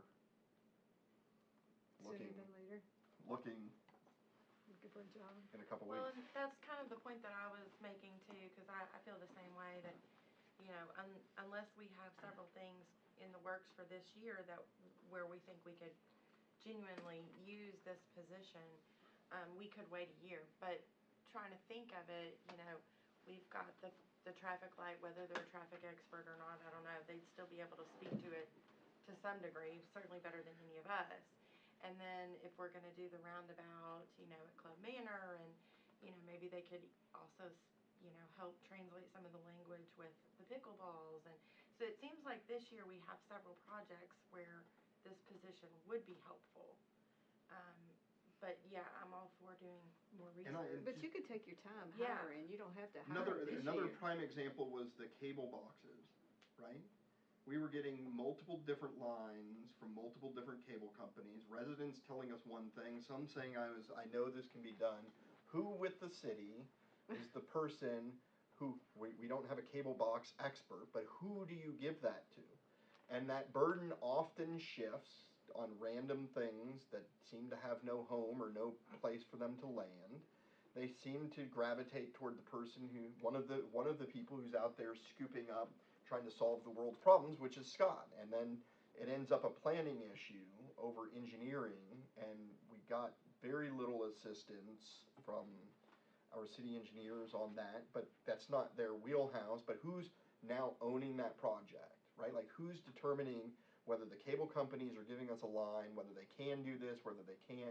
Who is that? And it ends up being me or Scott or Jay or Sarah when she was here, trying to become the resident experts on that. That's on something that's way out of our wheelhouse. So I don't think, Steve, your point is a lack of passion on the mayor's part. I think it's a desire to get it right when he does it, because, I mean, who would have known 6 months ago that we'd have that street problem by traffic, supply. So, I mean, stuff pops up, so I don't think it's a lack of patience, a passion, I don't think it's a hesitation. If there's a hesitation, it's to make sure that he gets it right, because just like running a house, there's always something popping up that you don't know how to fix, so, but if you could just call, and even if the person doesn't know the traffic light thing, whatever, at least he has a better idea who to call or how to get the right answer, and make sure that the answer makes sense. Call it what you want to. Well, so I was just telling the mayor, I think the project management aspect of the position, which is, like you said, it's part of what we need, but it's not the whole part. That part, there is certainly a need for sooner rather than later. Because we've got major federal grants that we've got projects going on still that are gonna be really coming to a head this year and running through, and we're dealing with a third-party grant administrator and an outside engineer and trying to meet the requirements of the grant. We've still got, I mean, you're about to start pickleball project, you're about to start, Gateway. Club Park. Manor, the Gateway Park. I mean, I know Crosswalk. Phillips really got the park project when that comes through too, the all-inclusive playground, but there's a lot that goes on with these projects, and just kind of staying in the loop and making sure that we get billed the right way. I mean, some of that stuff even, as the mayor said, right now it's kind of falling in pieces, you know, Scott's doing some of it, and and Jay and the mayor are doing some of it, and I'm trying to keep up with all the numbers and keep them in the right spot and stuff like that. And so I think there is a lot of different areas with a lot of projects that we've either already got going or that are about to really get started, that it would be helpful to have someone to help keep all of Someone that who's stuff so coordinated. isolated and independent with no concern about whether or not it gets built or not. It's either right or wrong, and it feeds you the information that you need in order to make a judgment as to go forward or not go forward. But having no outside influence of, well, we want to do this, and we can make this out of this and all that kind of stuff. He don't care what they're going to do. It's either right or wrong, and he tells you what's good and bad, and that's the end of the story. He doesn't discuss it with anybody else, just in-house. And I'll hopefully say one more thing and move on. One of the benefits of having Scott in planning, Liz in finance, these all-star people in all-star positions, is that they're proactively identifying deficiencies and working to correct those. With Scott, you hear the rain coming down. He was a huge advocate of flood and making sure that we weren't having residential neighborhoods getting flooded, especially as they're being developed, making sure that that's well planned. If we were hiring an outside planner who's charging by the hour, they're not here dealing with the people coming in complaining, recognizing a problem, looking at our code, proposing a solution that we change some ordinances to in a few different residential subdivisions, is something that just doesn't get caught by an out of office paid professional. Because they're not here they're not in the mud, they're not in the weeds. So having a city engineer who's able to look at who has looked at the city's engineering requirements for road construction in the last decade to determine if those are still the modern requirements in road construction. Certainly not me, right?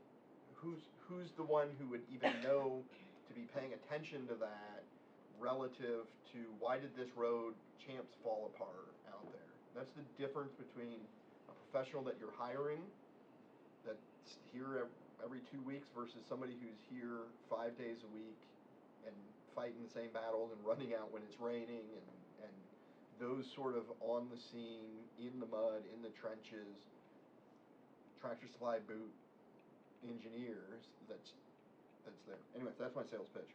Well, it sounds very necessary to me, and I do think he has a passion for it.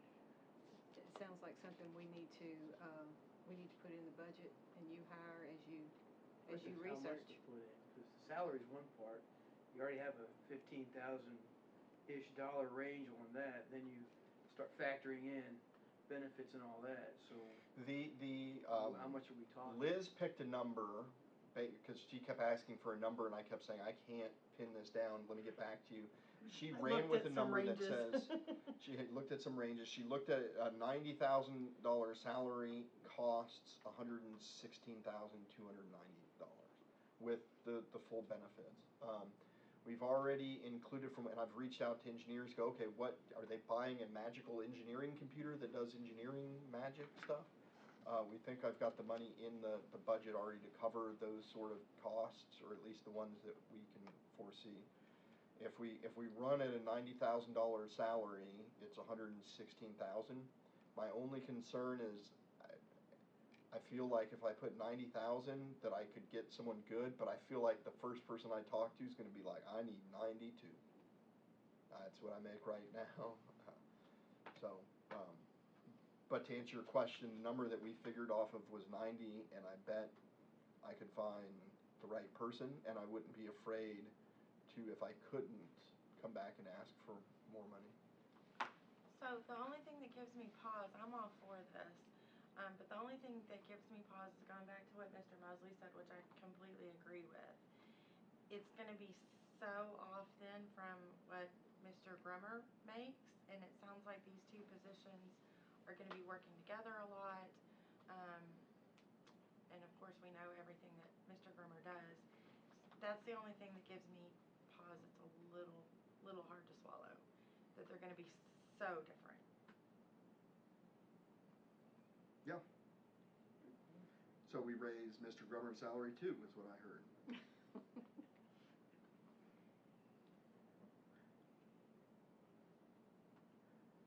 Anyone else thoughts, or should we just move on? I'm not sure what direction I've had from the council. If it was just me, I'd just add it in the budget, but I think we should move forward with that, because we don't know what'll happen 6 months from now. We may wish we had an in-house engineer. Do we have an immediate need for the engineer, or is it something that we need on the horizon to set time out someplace?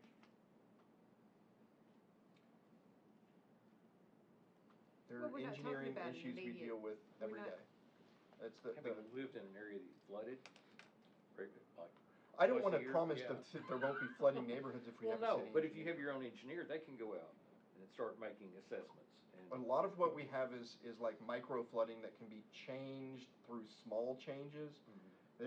We don't have a whole lot of neighborhoods where like the whole neighborhood is gonna flood. It's oftentimes redirecting water in the right way. That is so much easier to do when you can go out and look at the water when there's water there. As opposed to having Scott go out, video record 100 different locations, send them to the engineer who's in the office a week and a half later. Well, we just take a vote to see how many people. Yeah, let's put just on the thank budget, you. How many people don't? A vote to add the city engineer at the 90,000 salary, into the budget. For the, Right, yeah, before we do. Any further so, discussion? yeah, so we've already made additions. We had 200 and. You had what? 212, we added about 15.5 in total costs, which puts you at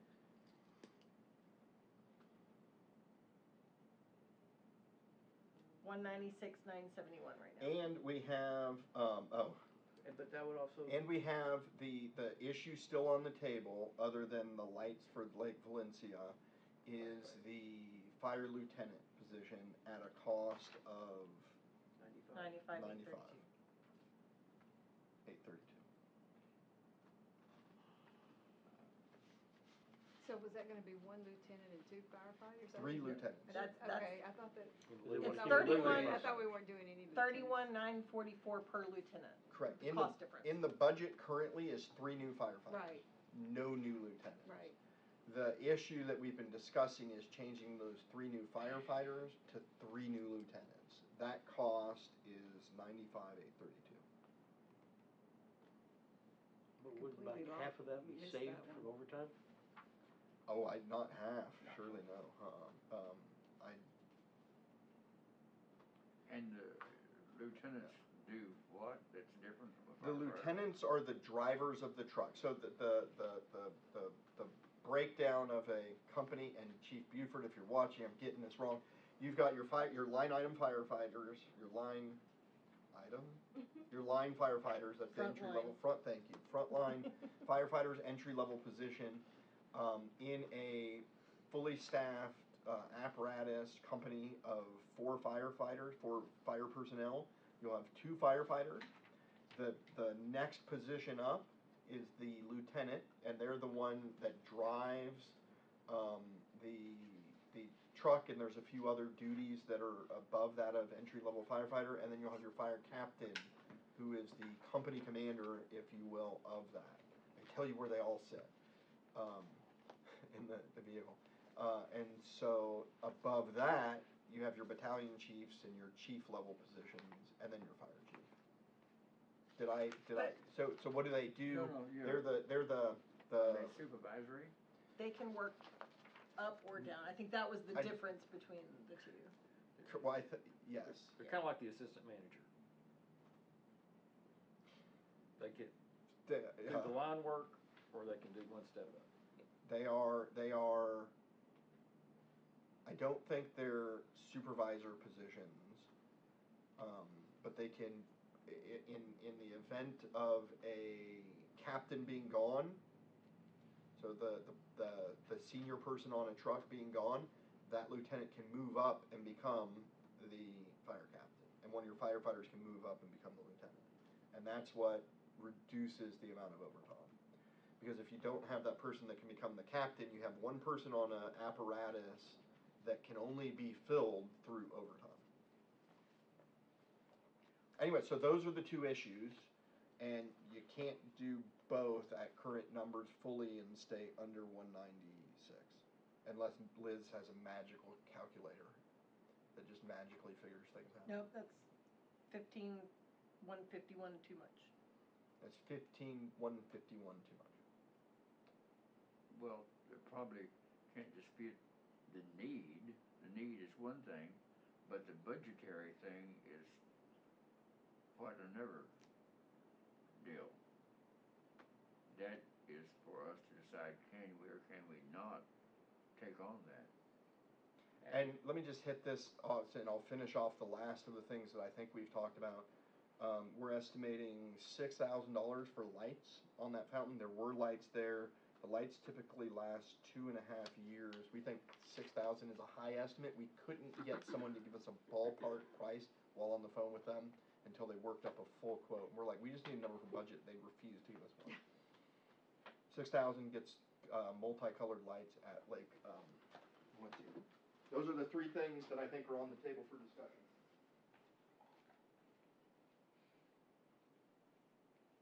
I'm exhausted. Could we lower the everybody speak the at salary for the, I had a very full day city today. engineer? I think everybody It else. has been, it has Let's been. just answer Yeah. the question. Everybody You're else. gonna get what you want though. We need Or somebody, shadows if we're gonna get somebody that's Desire, 'cause he's not 5 quite years out ready of yet. school, Yeah. he'll need something to work toward. Starting at a low end, give him, you know, a bump as needed. So kind of chilly in here. That's all, that's what I just run the numbers. A little bit. Numbers are important. They are. And you're so good at it. So if we did all the things, how far over would that put us? 15,151. How much of a Total, surplus are or we carrying over? Oh, that there's plenty in the general fund. However, you typically don't want to budget Well, yeah. a fund appropriation for operating and personnel expenses. Mhm. Because you've got recurring. Now, I will say, he always jokes about me having magic wand. You might be able to reduce the $40,000 in engineering cost budget by $15,000 and kind of break even there. Because we got 40,000 budgeted for engineering costs and citywide services.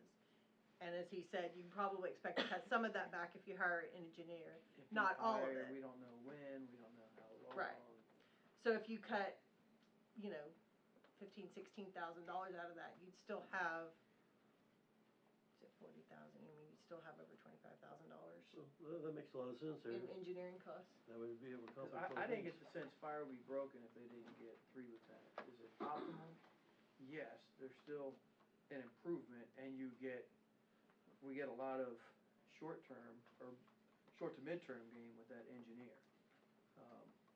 We cut For the following engineering years, we can look at expenses by the 15,000. That's what I agree with Citywide that. services. I So totally we're agree gonna with that. add I the don't think he engineer, needs 3 there you go, lieutenants drop the right budget now. down on the. Yeah, I mean, only Trailer time I'm park. asking I for the mean, world, I mean, yeah, I I'll think still we gives solved the you problem. Mid-year, he'll be back. Yeah, I mean, if you asking dropped for it anyway. 60, Yeah, then um, that's how I they, could eliminate it. 15,500, But I like 40,000 is in there.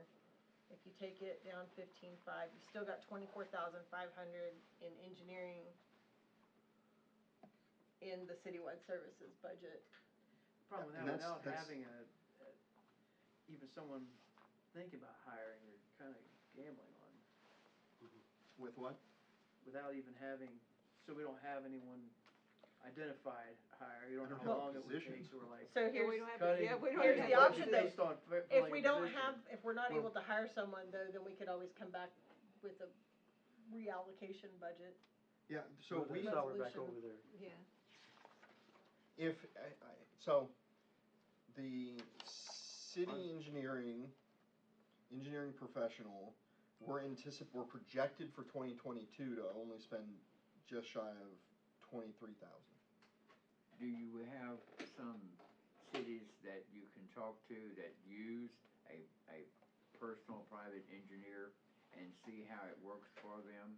Yeah, we've talked to, so the salary range we're looking at is actually kind of tied off of RDOT's engineers, right? And so they're a public sector employer, the number one employer of engineers in the state, civil engineers in the state. That's kind of where, and we've talked to a former city engineer who's now in private practice.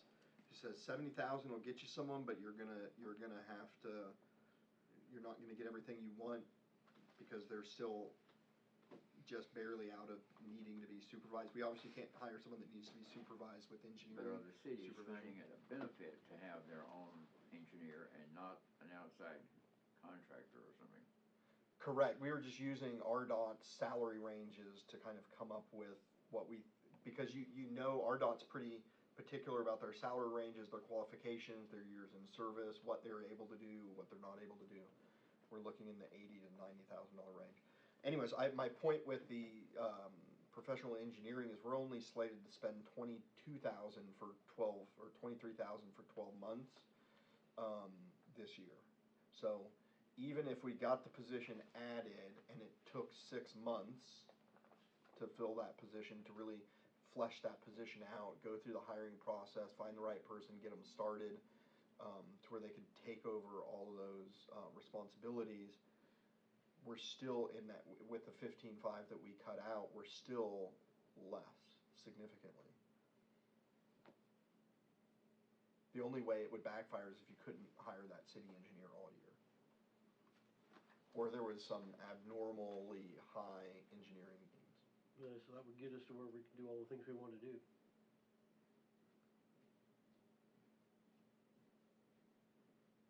That have the, I like how I leave the room and you guys solve the problem, like. I joke that you always joke about me having like I a told you, magic magic wand calculator. with the magic calculator. Just sort of long-term perspective, it seemed like in the years before most of y'all got on the council, we hired a lot of people back there in the Mike Watson years. I remember one year we hired like 12 people, and there was a lot of firefighters hired back in there. At least it seemed like it. They were always proposing a lot. You know, our population only increased like 10% from over the last 10 years, and just if we take the full-time equivalents and hire and divide it by, or divide the new hires that we're gonna have here, 5.4, that's like that's over 3% just 1 year. And if we keep going at that rate, we're hiring a lot more people than what our city's growing as far as population. So do we?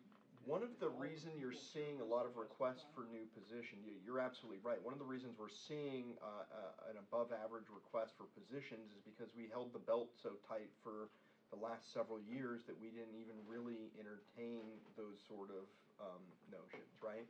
I think we hired a couple people, but this is actually kind of we've tightened everyone's belt. We've said we're getting down to brass tacks. Don't ask for positions. We finally loosen it up. Everything's looking comfortable, and so you're getting multiple years worth of requests kind of at the same time. Well, and if you look, we actually dropped Catch up. 4.2 FTEs in 21's budget and 1.3 in 22's budget. And so we're kind of adding back now some of what we dropped. Right. So the city engineer, if we add that back in, we're back at the number in the combined mayor community economic development office that we were at 8 years ago, right? Because we reduced the position with the special projects manager going away, and then chose not to hire it because it didn't think that was the best bang for the buck. There's been some reallocation, but there's not a growth in what is now the combined mayor and community economic development. It's the same amount of people. If this is added, it's the same amount of people as there were years ago. Kind of some of the engineer, still going back to the difference in capability overall between 3 lieutenants, 3 firefighters, is the ability for one captain to be gone at all times. So that's 95,000. Because otherwise, if it's another lieutenant, Well, that firefighter could come up I or would rather have 3 That's- firefighters and a city that's engineer really- than that's than the 3 assumption lieutenants. that going in. That's that's the difference in cost. He, And I if don't you're know if looking we're at, there yet. if you're looking just at cost, but you also recall that, so there were several things that Chief Buford was trying to accomplish, and this is coming from the person who made the decision originally to go with the firefighters and not the lieutenants, but to defend what his argument was one of the things they're trying to do is have that flexibility, which you get with the lieutenants, but not the firefighters. With both of them, you're getting the extra person on the scene of a fire, right? So the number of active personnel fighting a fire goes up by 1, regardless of whether it's lieutenants or firefighters. And then, and I don't remember exactly what he said, but there was a lot of discussion about choosing lieutenants at this point because what he was gearing up for was an eventual 3rd station. So when we gear up for it, would the number of slots decrease then, and we'll go back to our steady state? Because if we're buying these to eventually get to another station, that would allude that we're going to give these bodies to that station, which means we'll go back to steady state being now good manning. Yeah, that's a Kind of better. saying two things. Yeah, so one of the things they're most concerned about is not necessarily how many people are on each apparatus, but how many people are showing up at a fire. If there's a fire and you're having to put water on it, and how many people are showing up. So when they're looking at minimum staffing numbers, they're saying, what was it, 7? 8? 7 or 8. I feel like I'm butchering that number. 2 apparatus. Anyway, that minimum staffing number, if you have 3 companies going, that they're getting so it's sort of both, right? It's not like they're filling in the gaps now. What they're trying to do is get more bodies on the fire right now. They're trying to get more bodies on shift showing up to put out a fire. I get that, and I'm saying it's a waste. It's not a waste. I just don't know if right now the bang for the buck is there, or the firefighters now next year could move into extra lieutenant slots. I just don't know if we're there at this point needing. Did he explain? But it's not a waste. I mean, Reduce staffing shortages, it could potentially bring the average firefighter per shift minimum to 8 per day. Reduce overtime for driving positions based on Kelly days, vacation days, and comp time, because firefighters are not allowed to drive. Therefore, if a driving vacancy exists, it cannot be filled internally. It would have to be filled with overtime staffing. New lieutenants would be assigned a roving driving designation, means they could fill in and drive any of the existing units. Could also be utilized as a fill-in captain to provide coverage, as previously mentioned, for Kelly days, vacation, personal leave. Would have flexibility of working as temporary captain, a lieutenant, or even a firefighter if everyone is there, which is very rare. Can they not be Would promoted reduce from the within? out-of-grade stipend They would be. that we're having to pay currently when people working out of shift. The existing firemen could be promoted from within. If we were hiring 3 new, if we added 3 new lieutenants, they'd create the 3 new lieutenant positions. And those They'd would be promote priority. up 3 firefighters, which would then hire 3 new 3 new firefighters. firefighters. So you'd end up with 3 new positions, all of them lieutenant. We wouldn't hire from another department a lieutenant. I got you. I also may have misstated what Chief Buford said when I said that they can each move up 1. Based on what he said in there and what I now recall him saying, he said a firefighter can't move up. So by getting a lieutenant, you get people that can work lieutenant shifts and captain shifts. Or firefighters. They can Or go down. firefighter shifts. But so a firefighter can't move up. a firefighter can't move up, so that They get gives moved down. that means an extra firefighter gets you the extra body on the scene, but it doesn't get you an extra lieutenant if you need one. You still have to run overtime, and it doesn't get you an extra captain if you need it. Now, I don't think the overtime that'll be paid will exceed that amount, though. I think that But it will be part. it would offset it. It will offset some of it. Well, they're really at a disadvantage too, because they don't have a really strong volunteer firefighter group like they do in. I've got in-laws in Pine Bluff and a firefighter brother-in-law who used to be a firefighter, and they have a really strong volunteer firefighting group, and unfortunately, Maumell's just struggling with that a little bit, I know Chief said. So I don't know if that would help, you know. Yeah, so volunteers has been a big issue all throughout the hiring process, including discussions with the consultants. We haven't fostered we haven't built upon the volunteer firefighter and put much time and effort into it for the last 6 or 7 years. Really since Chief Ezel came in, he had a very different philosophy on volunteers compared to Chief Glenn, who was before. And so we haven't recruited for volunteers. There's not been recruiting fairs. We haven't really developed or retained the existing folks.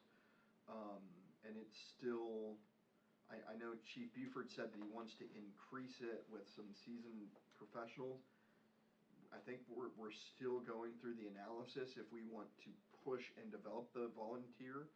It sounds like it might be cheaper, but what traditionally happens is we have required basically for someone to be a volunteer in Maumelle that they basically be a fully certified firefighter, which means they've gone through a year of part-time training, multiple nights a week for a year before they're able to show up at the first fire.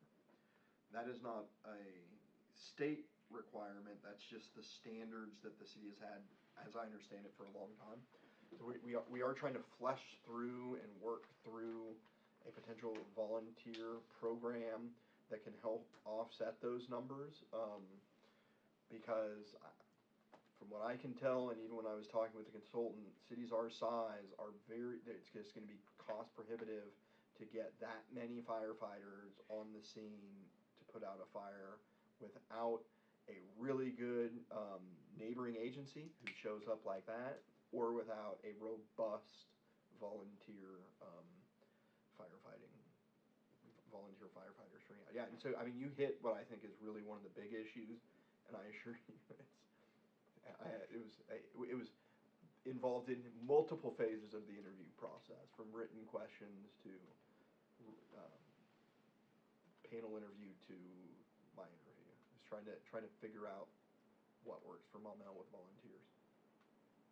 All right, so with moving the part of the adjustment over to cover for the engineer, and reducing that other budget, and then that would give us the room to move those up to the people that Buford was asking for, and also we do the pay raise, we'd still be under the budget now, right?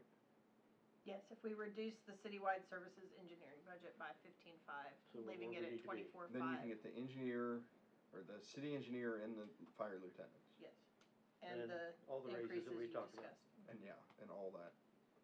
Do we want to do a vote on that?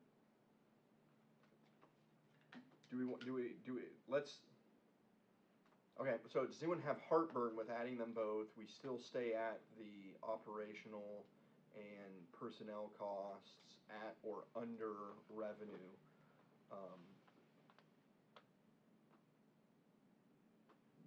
That end of the room? I'm not gonna vote against the budget based on anything we're talking about tonight, but I do prefer that we be conservative when we can,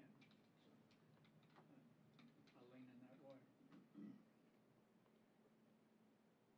Add both? Yeah. Add both? Both? Yes. With the caveat that we look at Scott Grummer's salary next year, for sure. So the I question agree is with what that. on the table? Well, it's not really a motion, we're just trying to figure out whether to add in the 3 lieutenants, add in the city engineer, and decrease the city engineering fees by 15.5. What does that do to us? That leaves us right about even. If you did both and adjusted down that one expense line. Are we sort of speculating that everything's gonna be okay long time? That's a pretty hefty bite, isn't it, all at one time? Is there any alternative as to? Well, to reiterate what was talked, I think the revenue we didn't forecast, we're not really forecasting growth, right? Right. Our projected county sales tax is 5.3 for this year. Right. We've projected 5.3 for next year. We're betting In on almost summer. every, I think we could solve this problem if we used the normal rate of growth for sales tax. We've not done that because we hear the same things that you've done. It's a short of projecting a decrease in revenue. We're basically projecting exactly what we made, and we don't normally do that. We normally project 3. Last year we projected 8% up. I think it's a pretty conservative That was revenue. way short of I what we agree, actually with increased, wasn't it? all the variables out there, spending has increased in Arkansas almost twice what the income has gone up, but we got another year of that to catch up, so there's a lot of unknowns, but I think what you did there was about the best option we have with all. So we're not reaching for revenues, right? We're not For total relying revenue. on some I super good don't have growth. any- We're saying if we just made the same amount that we made last year, this still works. No, last year you projected 8% growth. What kind And of growth did we And we have? blew it out of the water. Yeah. I mean. What was our actual percentage of growth? I would go for the 3 lieutenants and wait a little longer on the engineer. We waited this long. Lieutenants are the most needed at this moment. The engineer is to be planned and brought in when we feel more secure about that. 4 for. I don't know where you got. Well, I know where. 5 for lieutenant, 4 for engineer, is what we have so far. Right? Yeah, that works. Where are you at? You guys sold me on the. I'm good with it. I'm good with both. Okay. Okay. I'll ask you too, Steve, but I've got enough to throw it in. I'll be neutral with it. Okay. Okay, so we'll add those back in. If you'll tell me how much money we're gonna get from this bond retirement. Can we Well, afford it? and that doesn't even figure into this because, I know, but I'm just I mean, curious. well, right now we're Not blowing that money, which We're is about good. $5.1 million over the required minimum in the general fund, Right. and we're looking at spending about $3.1 million in capital, which will kind of come out of that fund appropriation, right? Yeah. The ARPA money. The ARPA money? Some of it's ARPA money, some of it's not. Some of it's gonna be excess millage that's coming in. Like I said, we already got $690,000 additional millage payment in November. Did we Was that get, included in the? I have not received the closeout funds from the trustee yet, but it's a couple more $1 million. Okay, so maybe 2.7 So, to total. answer your question, Okay. what were, you were asking about the 690 we didn't include in the projected because. No, that's not, that Yeah. wasn't in any of the budget statements we've seen yet. No, No, it'll be in the so- it'll be included in the financials you'll see Monday, or you'll have before Monday, you'll And have later this She week. didn't include it in the projected 2022 numbers that you're seeing because it's such an anomaly that's there. Yeah. Okay. None of that extra is included. Let me just shore up where we're at. We have covered all of the changes that we've made based on the original discussions. We talked about a few of the items that we have not changed, but that were discussion points. I don't have anything else. Does anyone have anything? Just one last question on the roundabout. What's our excess amount in the street fund? I'll be able to tell you again on Monday, but I think we're at about 4 million right now. So we have about 4 million in excess. Yeah. So if we did want to drop, put, budget like maybe 2 million towards a roundabout, I mean, we have the money to do it. Rather than have to come back later and say, let's do it. Yeah. Does anybody want to move? Yeah, the street On that? budget is budgeted to use 998,000 of that 4.1 million. It's capital. Your capital's expenditures are 1.3 million. So I just soon leave the roundabout out of this discussion for budget. and then when we get the final numbers, run a resolution. Already I agree. voted to do.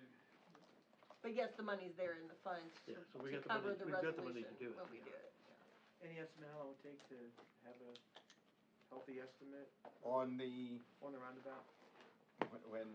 whenever I get it, I'm, working with the engineers. It's hard to get them to jump when we had them design the whole thing, bid it out, and then.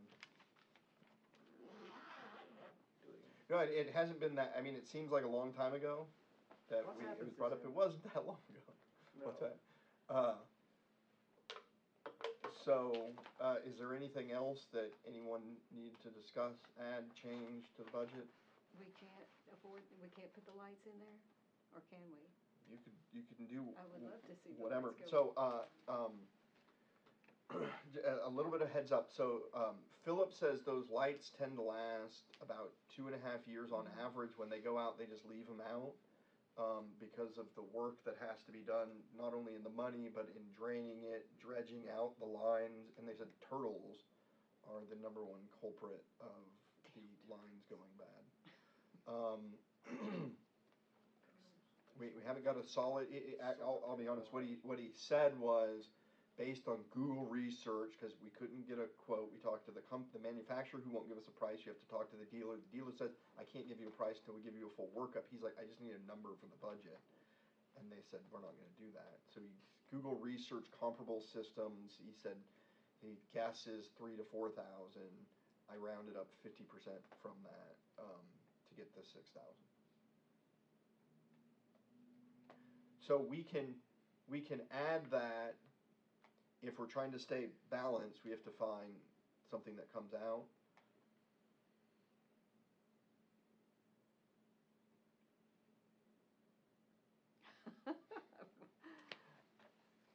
Maybe later.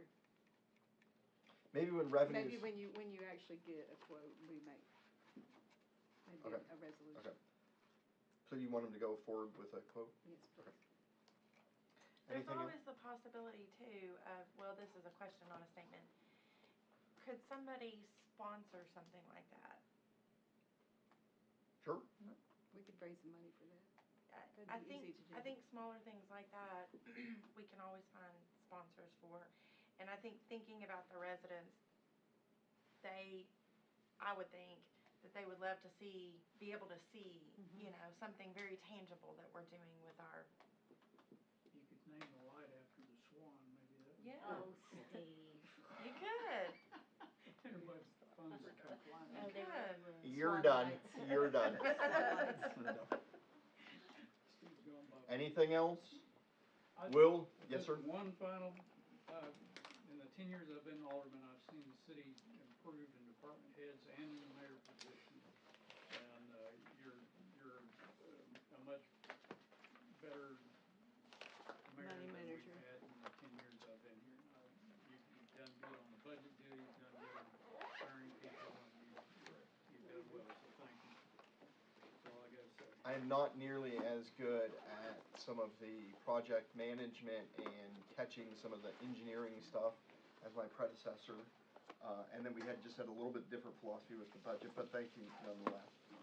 Any final words? We'll have the budget book It'll be in the packet, in the packet, Okay. or attached to the packet, attached to the packet. Figure it out. with the changes that we I have should, here. I should have it for you tomorrow. Here's your extra check. Any final words? Get on the road. Look at Ray. Have a wonderful